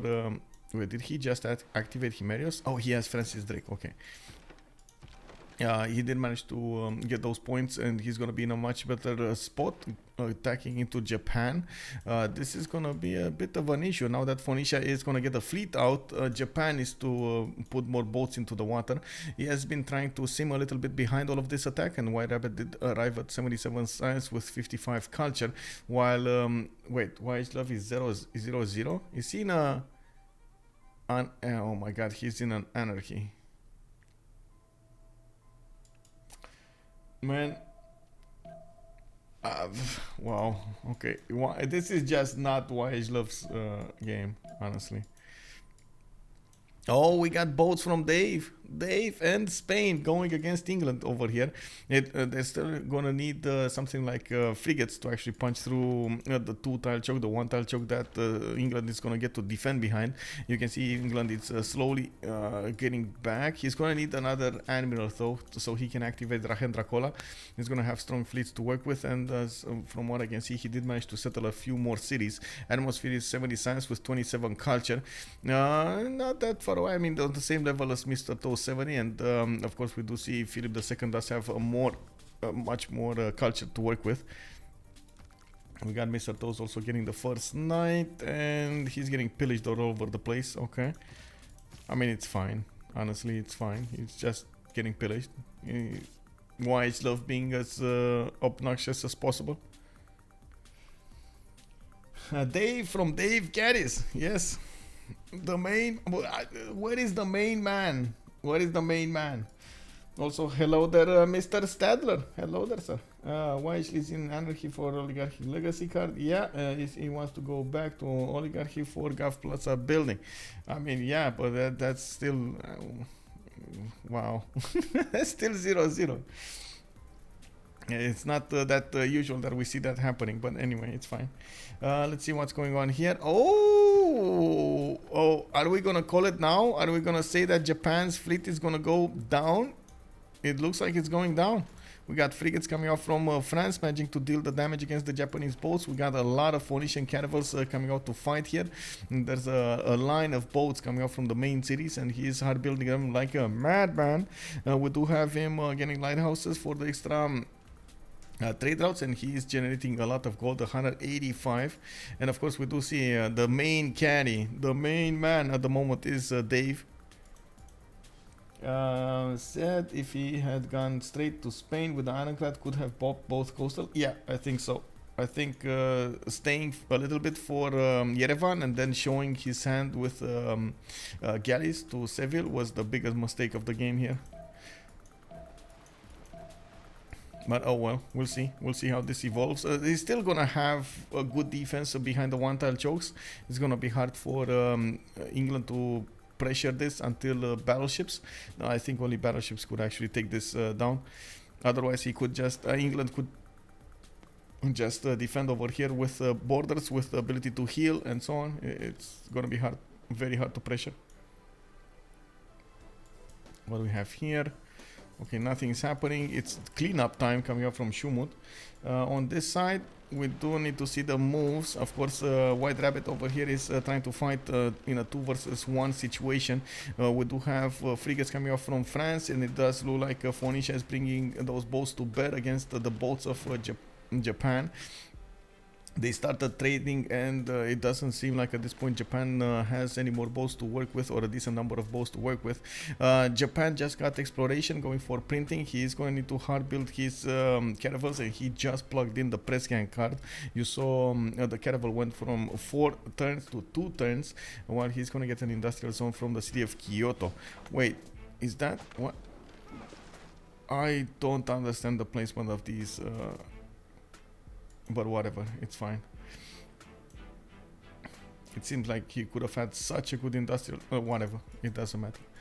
Okay, we got the YHLuv over here with ooh, France actually got a tier 2 spy in Yokohama, getting that extra diplomatic visibility. One of the issues, I see the +6 intel coming up for him against the boats of Japan, and he did manage to finally recruit an admiral for his boats. Now the damage has turned in his favor, and now Japan actually has less damage. Oh man. Oh man, this is awkward. This is awkward. All of this fleet might actually die in the next few turns of Japan, the fleet of Japan. He maybe goes for Phoenicia, otherwise I don't understand place. Yeah, I don't know. Maybe he's gonna go for Phoenicia. I don't know. We do have Zulu coming up with Hildegard. Okay, Zulu also moving towards the north. They probably know about the city. Yeah, they know about the city of Kumasi and the second city of Hungary over here to the west side.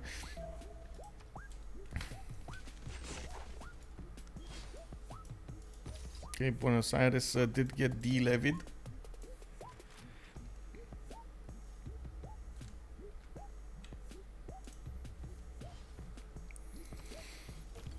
I gotta say, thinking from the beginning this was a stomp, into realizing this is gonna be a hard game for HOH. This is quite performance coming up from the Korean team. We do have them managing to win the war over here on the seas. Of course, we're going to check out if England is ever gonna actually come into this fight. We do have him getting his production up. He's on 183 production, but so is Micro on 179. We do have Atmosphere 142, and then Artemiss 117. Only 2 cities can produce boats on the west side from Artemiss though, and he would do quite well to start, yeah, there we go, producing them. We could see a few more cities settled towards the north from him. Yeah, there we go, we got settlers in the city of Paris. Rhymes, I don't know why he's building a dam here, honestly, but oh well, you know, it is what it is. Okay, we got Micro getting attacked.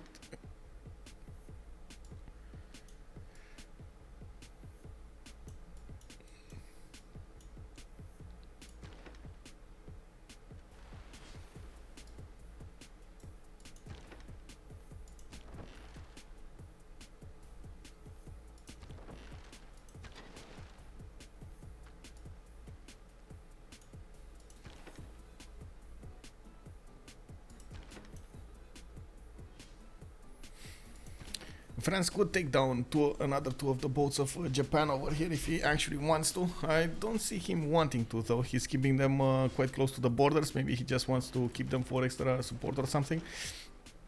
Or is this locked? Because it looks like it was locked. I don't know why, but whatever. Zone locked. We do have new boats coming up from Japan. He's trying to rebuild his fleet. He's going to need the support help of his ally here, and of course I gotta point out we did talk about this from the beginning. He doesn't have that many cities to work with, and this is going to be a problem, especially with how many cities Dido has, and Dido keeps on settling.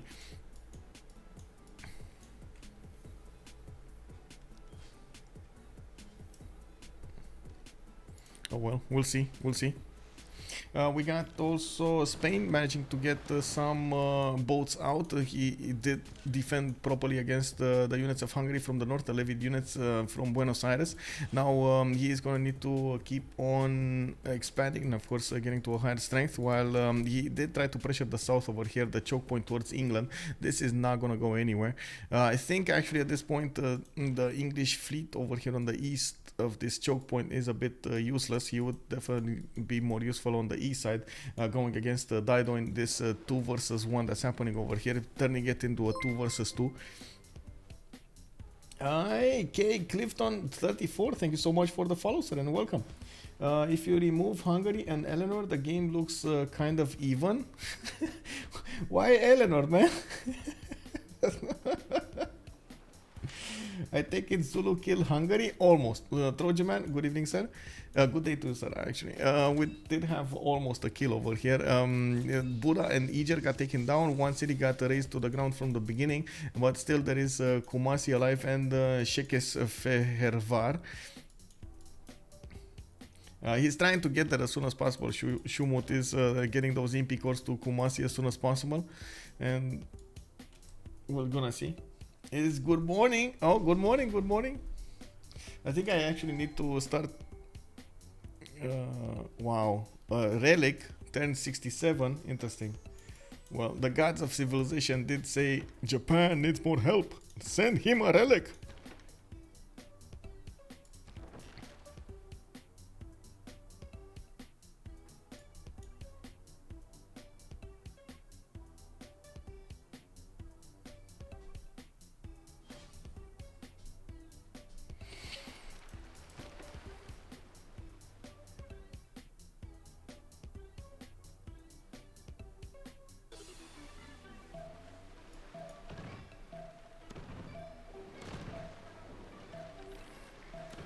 We got some last moves coming up from all of them, from all 3 of them, and from what I can see, France over here is gonna need to take out the Japanese boats. Some of his frigates will die though.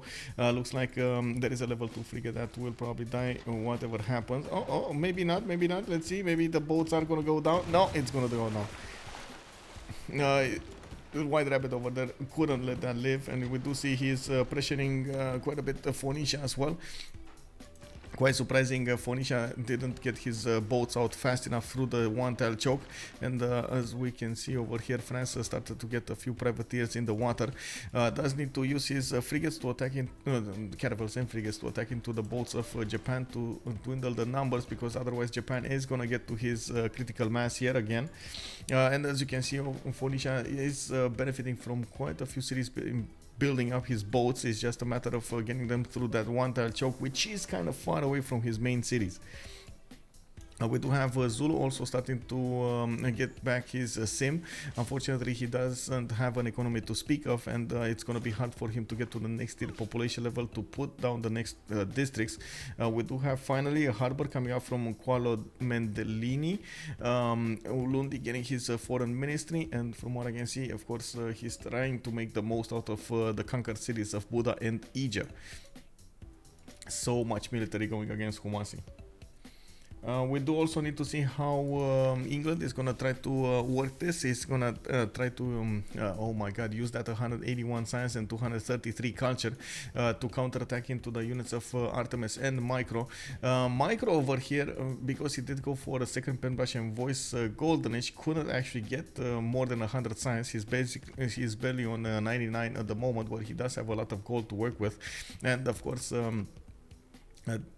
did manage to get 194 production, while Dave is on 248.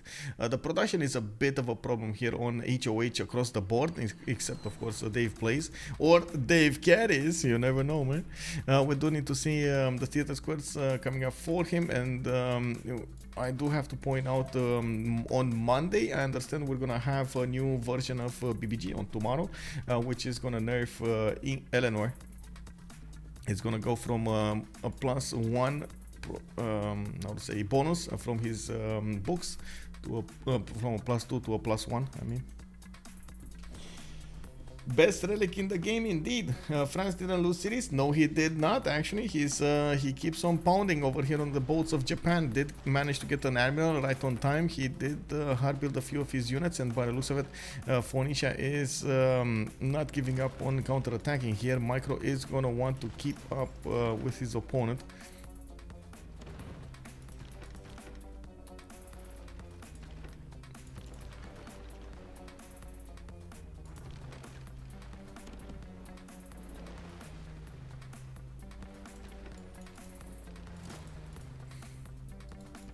Oh, somebody put Venetian Arsenal.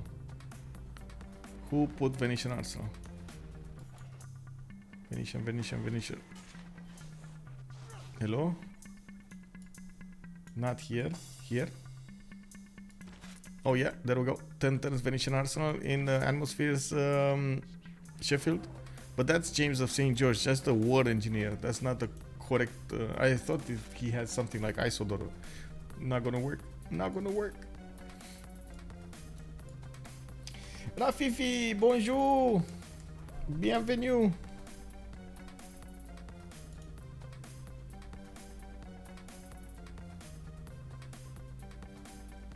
I should turn on the lights. There we go.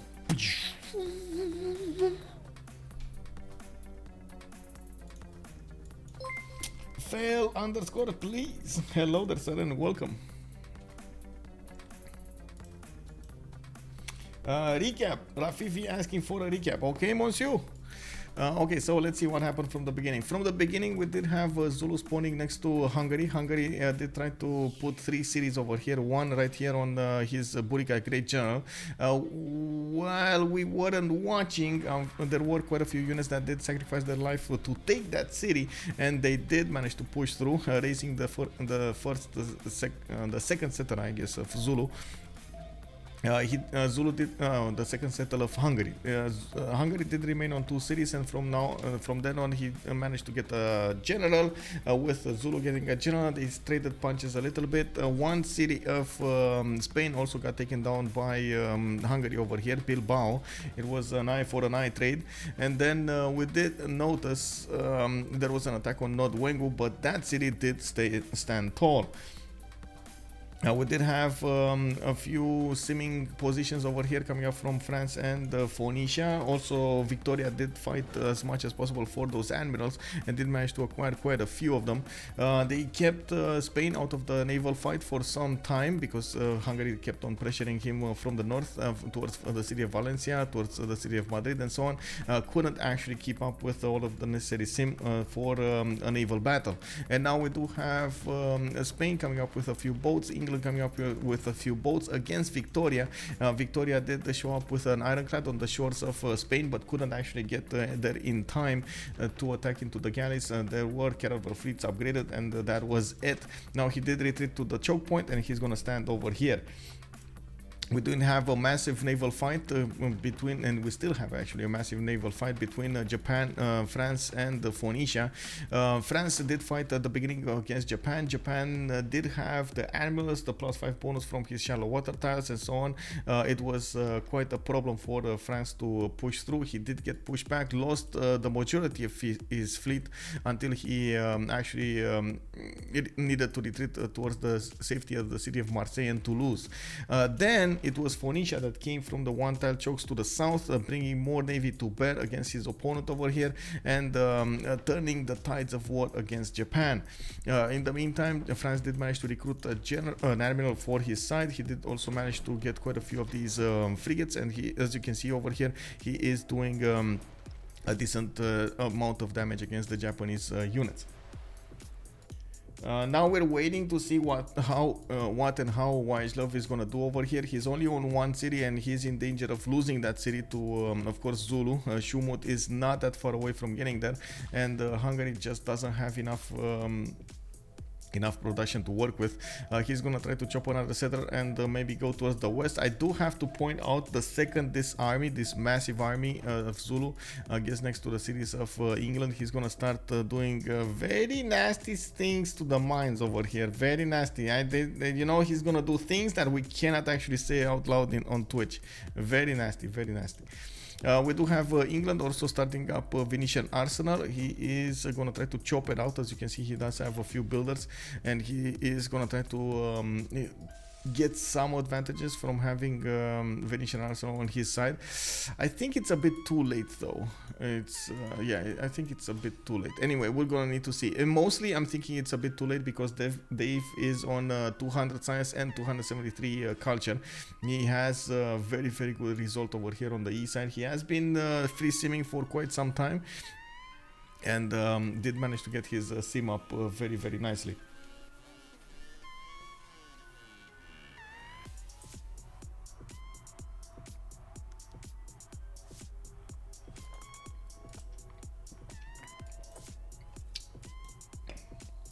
Dave from Dave Scales. I think it's Dave from Dave Wins.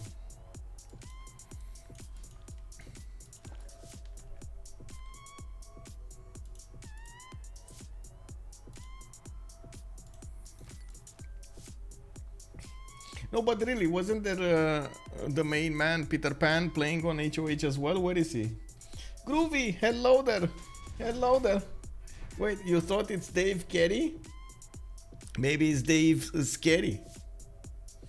Maybe Eleanor would have need more city for culture. I'm not so sure he wants a culture victory here. But let me actually take a look at the culture victory screen. We got him on 90 tourism a turn. It's not like anybody's actually defending him, but Catherine de Medici does have a decent amount of culture generated from these chateaus at the beginning. He didn't place any theater square, so he's not doing any kind of competition when it comes to the points. Okay, let me actually see culture. Micro 39, Artemiss 38. That's not good, bro. Like Dave, you just need to get the tourism, bro. Get the tourism. He's getting more wonders here. I do see he gave up on the Great Lighthouse. No, the Great Lighthouse is gonna finish over here. You see at 110. Oh my god. Yeah, there we go. Victoria is gonna get it away from his opponent.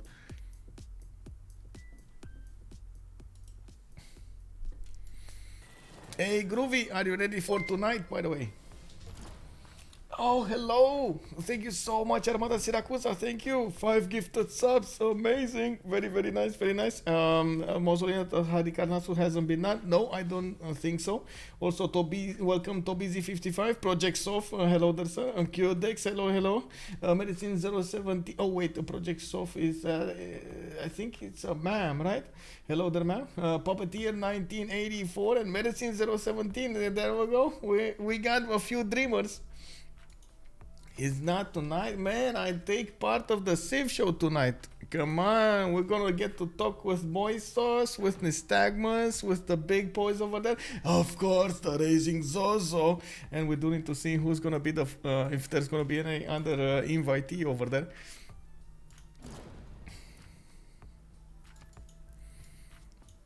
Maybe that's a little better along the hours, the watching hours.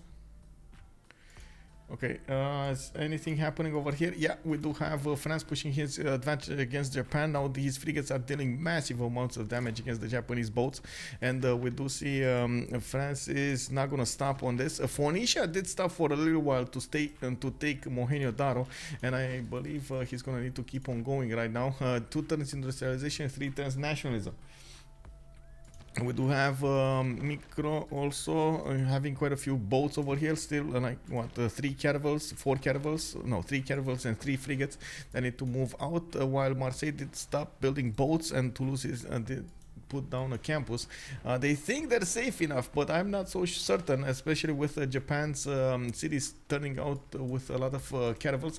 Not to mention he does have pre-builds coming up to the south of Osaka, and it shouldn't be. Oh, there we go. Mausoleum at Halikarnassus is getting built in Singapore. How does 4 cities Spain has better stats than England with 10 cities? That is a very good question, sir. Very good question. England lost his golden age, but I think Spain lost his golden age also. So both of them never mind. Uh-oh. Spanish Knights coming in. We got England needing to defend himself here.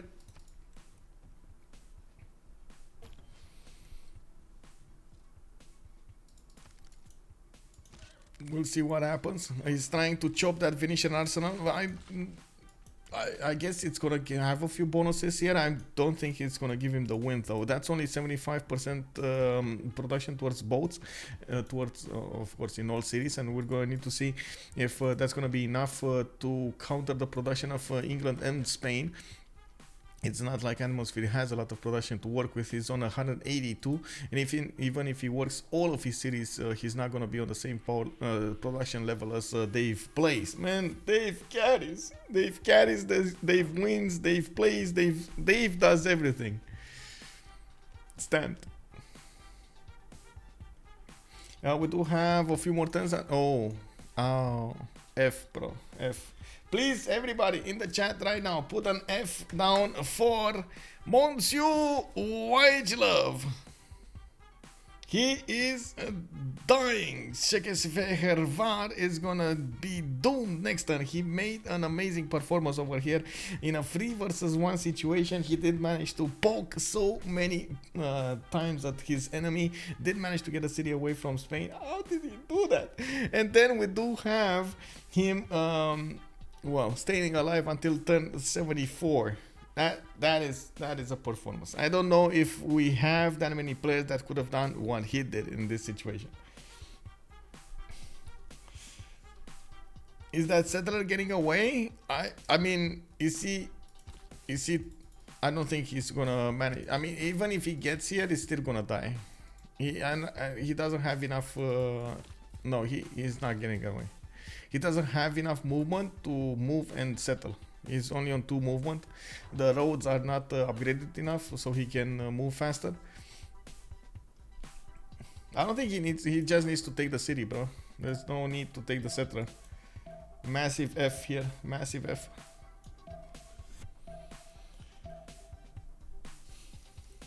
F for what? Is F for YHLuv. We are paying our respects to the big YHLuv. He gonna die.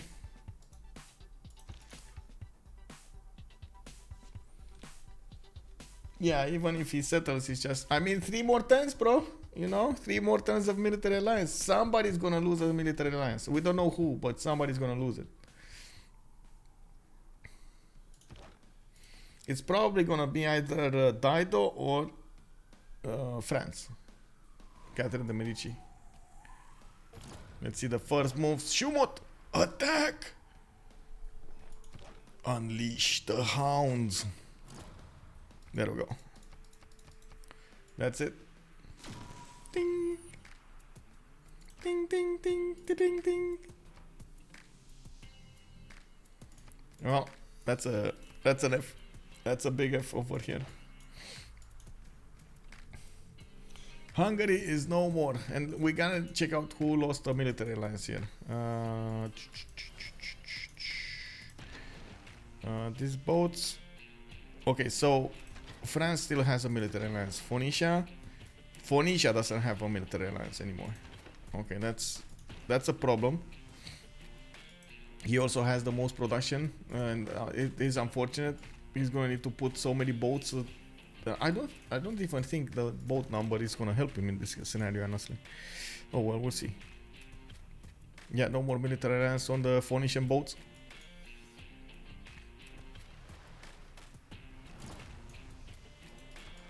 We do have a resupply line coming up from the cities of Japan. He is going to manage to replenish his boats that he lost on the front line with new ones, and we're going to need to see how he's going to use the moves, how he's going to battle this out, so he can actually counterattack into the units of Phoenicia and France at the same time, or maybe keep the boats of Phoenicia at bay while he deals with the boats of France. The French boats are more dangerous at this point in time because they still retain their military alliance. I'm pretty sure they are looking at this. They are aware of what's going on, and they will try to use that to their advantage. We did have also Venetian arsenal finishing in the city of Sheffield, while Spain is trying to push England with just straight up knights. Would have been nice if he had the conquistadors, but he never actually built them. We got quadrimarmanas starting to appear over here in the cities of Spain to the south of Madrid and Seville, and we do have shipyards coming out from Madrid as well. Minio official, new to Civ games. Are there any website that I can read and learn more about the game? I mean, it depends. We don't have actually a tutorial website where well, I guess the best one that you could go for is for the Wikipedia, but I wouldn't actually recommend it because most of the games that get changed and Wikipedia doesn't actually the Civ Wikipedia, so Civpedia, whatever it's called, doesn't actually cover the mods. The best thing that you can do is just join one of the multiplayer communities like CPL or CVFR, and you're gonna get there. I guess it kind of depends on what you want to learn. If you want to learn single player, Potato MC Whiskey is, yes, an amazing library. He has so many movies out. Civ Fanatics is a very good website as well. But if you want to learn multiplayer, it's just CPL, CVFR, the multiplayer communities, or even the streams like my stream or Legis stream, which is in French actually. Are gonna be a good resource. Yep. Oh, Civ Fanatics, by the way. Big shout out to Civ Fanatics. Fanatics. I really hope they're gonna start actually covering BBG as well.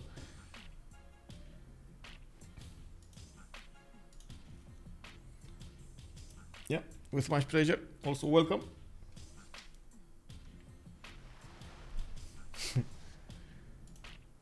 Okay, wall engineer did start up in Sheffield, and it looks like now he neutered the attack of Spain. That's not gonna happen. Of course, Spain is still gonna get some pillages off from those mines. It's still gonna be something.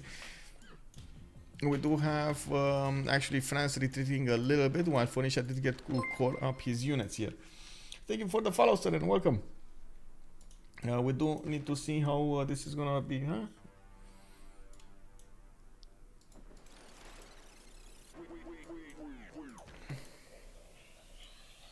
I would really love to see more Potato in multiplayer, though. Really love to see more Potato in multiplayer. He has so much of a positive attitude. It's so good. So good. We need more positivity. Positivity. Yeah, yeah. We got over here Phoenicia coming up with the boats. Even if he fleeted them up, he's still getting under attack by Japan because he lost that military alliance. You see how weak the boats are at this point. And we do have Japan retreating those other ones to the north in the city of Yokohama, where he is going to replenish them with new ones. We do have also France in the middle trying to get more boats out, but his production is just not on par with everybody. It is a 4 versus 3 situation, and of course in the World Congress screen there's going to be a certain advantage coming up for HOH. We're probably going to see England over here try to get something like Statue of Liberty and go for that Diplo victory. The moment, let me actually take a look. We did have Mikro getting the 4 out of 20 diplomatic points, while Dave only has 2 out of 20. He would need to get all of the points needed from Statue of Liberty, from getting Mahabodhi Temple, maybe even Potala Palace, even though I don't see any mountain here, so that's gonna be a problem. Maybe chop it out here to the north and put a city here, then chop it out to the north. You know, anything can happen. We got the intelligence agency coming up from Sheffield in 2 turns. Looks like he's getting a few more of these shipyards to get the production up on atmosphere. And looking at era score screen, we got Dark Age, Normal Age, Heroic Age coming up from Victoria. He is going to benefit from a lot of gold coming up from that reform, the coinage. Hixun, Draconis, and Monumentality Golden Age doesn't actually make that much faith, but he's still going to get like a builder. We do have on the other side Schuhmut in the Golden Age. He still needs to pick his respective bonus. We got Heroic Age on Japan. That is going to be quite something. He's going to get a decent, very good amount of gold. And you do see, even if France is going to try to pressure him, he is going to start to attack back. And we're going to need to see how he's going to do the moves here. Mr. Toast Dark Age and DavePlays reform the coinage. They are generating a lot of gold. Oh my god, 524 gold, but still there's a lot more gold generated on the Korean team. 334 plus 343. Come on, take it down, tear it down, tear it down. He has another one. Okay, there we go. He realized he has another frigate there.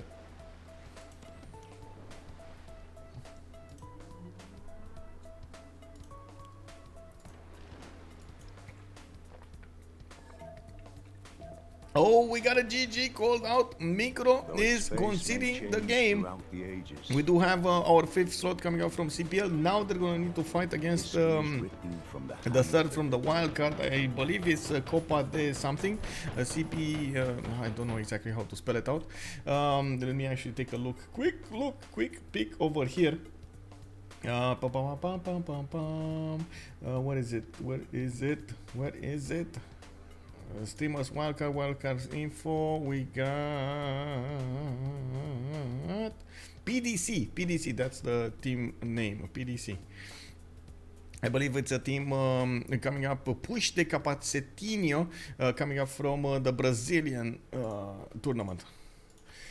Okay, big GG coming up today. Big gameplay coming up from both teams over here. Let's actually take a quick look at the chat. Maybe we're gonna have some post game to see their opinion about what could have done differently, and of course how did they think about the advantages from the beginning. I do want to go into the post game chat and just wait for them. Oh, actually they're in the same never mind, they're in the same channel. Let me jump in. And I think it's not the main coast of Dido, right? Oh, pardon? Is it the main coast of Dido to Japan or not? Where his main coast. Yeah, same coast. Yeah. Really? Because it was a bit strange that Dido made boats so late.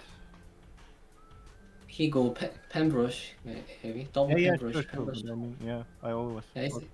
Yeah. I'm so was in dangerous because I have no admirer and. Yeah. And I have make a double spy promotion and save me and. Yeah. I play well, but you play so good, yeah. Also. Good game. Yeah, GG man. GG, well played. Yeah, man, GG. You guys bullied YHLuv over there, yeah, and he bullied you back.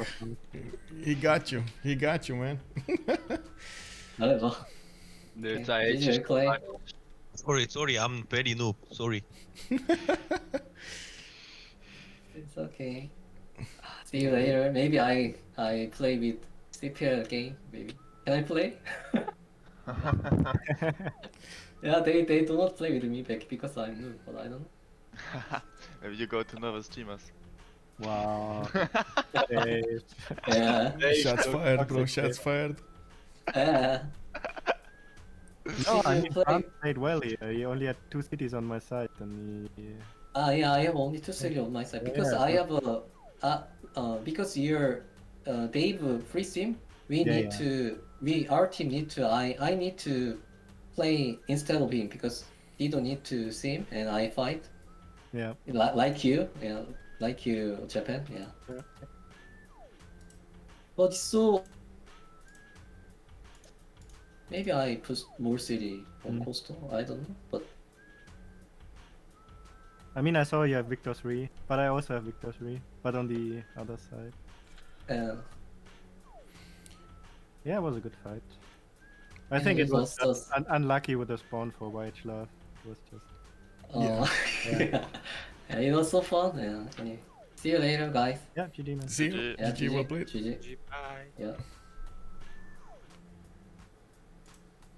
So there we have it. We heard a little bit from Artemiss.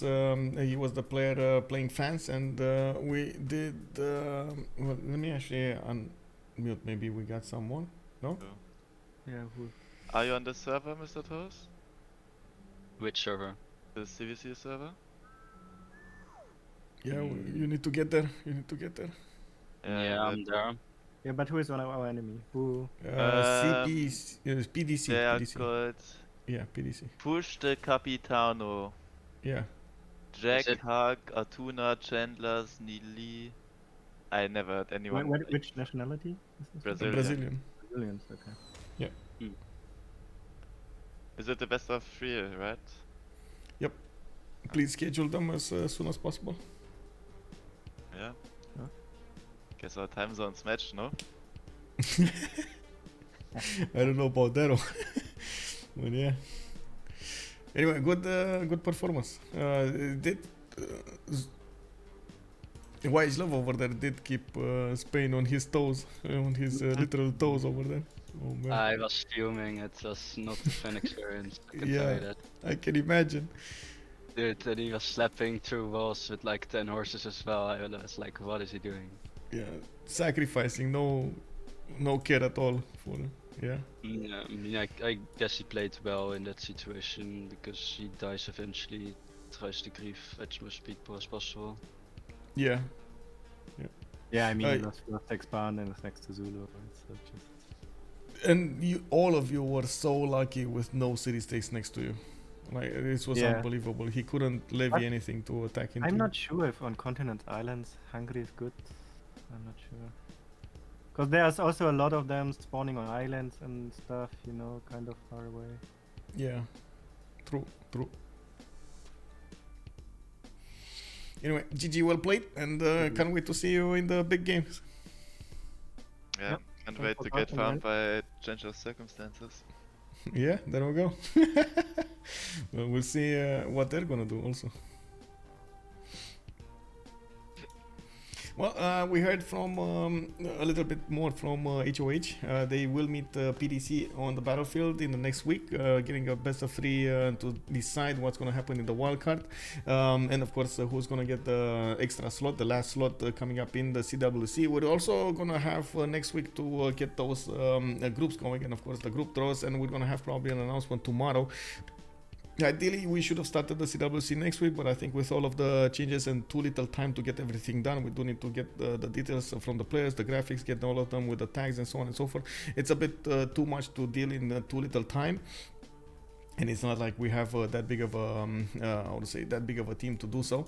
But anyway, we're gonna try to do our best to get everything going, and probably we're gonna have the first games started up not this week, but the next week, the week after this, and we're gonna need to wait for all of the teams to get their players online. Thank you so much for everything, by the way, for the subs, for the followers, and I do hope you enjoyed the show today. HOH going against HSE.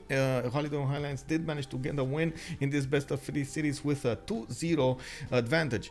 I do also want to point out, if you're coming up from YouTube, thank you so much for joining. A big thumbs up. Thank you so much for liking this video, and at the same time, I do hope you're gonna leave a comment down below to help me beat that YouTube algorithm. Let's see each other also on the live stream, twitch.tv/OnSpotTV. You can take a look at my Discord as well on OnSpotTV. I do have as much as possible the upcoming games set on a weekly basis. I do try to get as much information out on these channels as possible. So use either the description of the movie or exclamation mark Discord in the Twitch chat to get an invite towards to my Discord, where you will get all of this information. We're also sharing places to see, food to eat, and so on and so forth. Everybody does have something to share over here, and I do hope you guys are gonna enjoy it.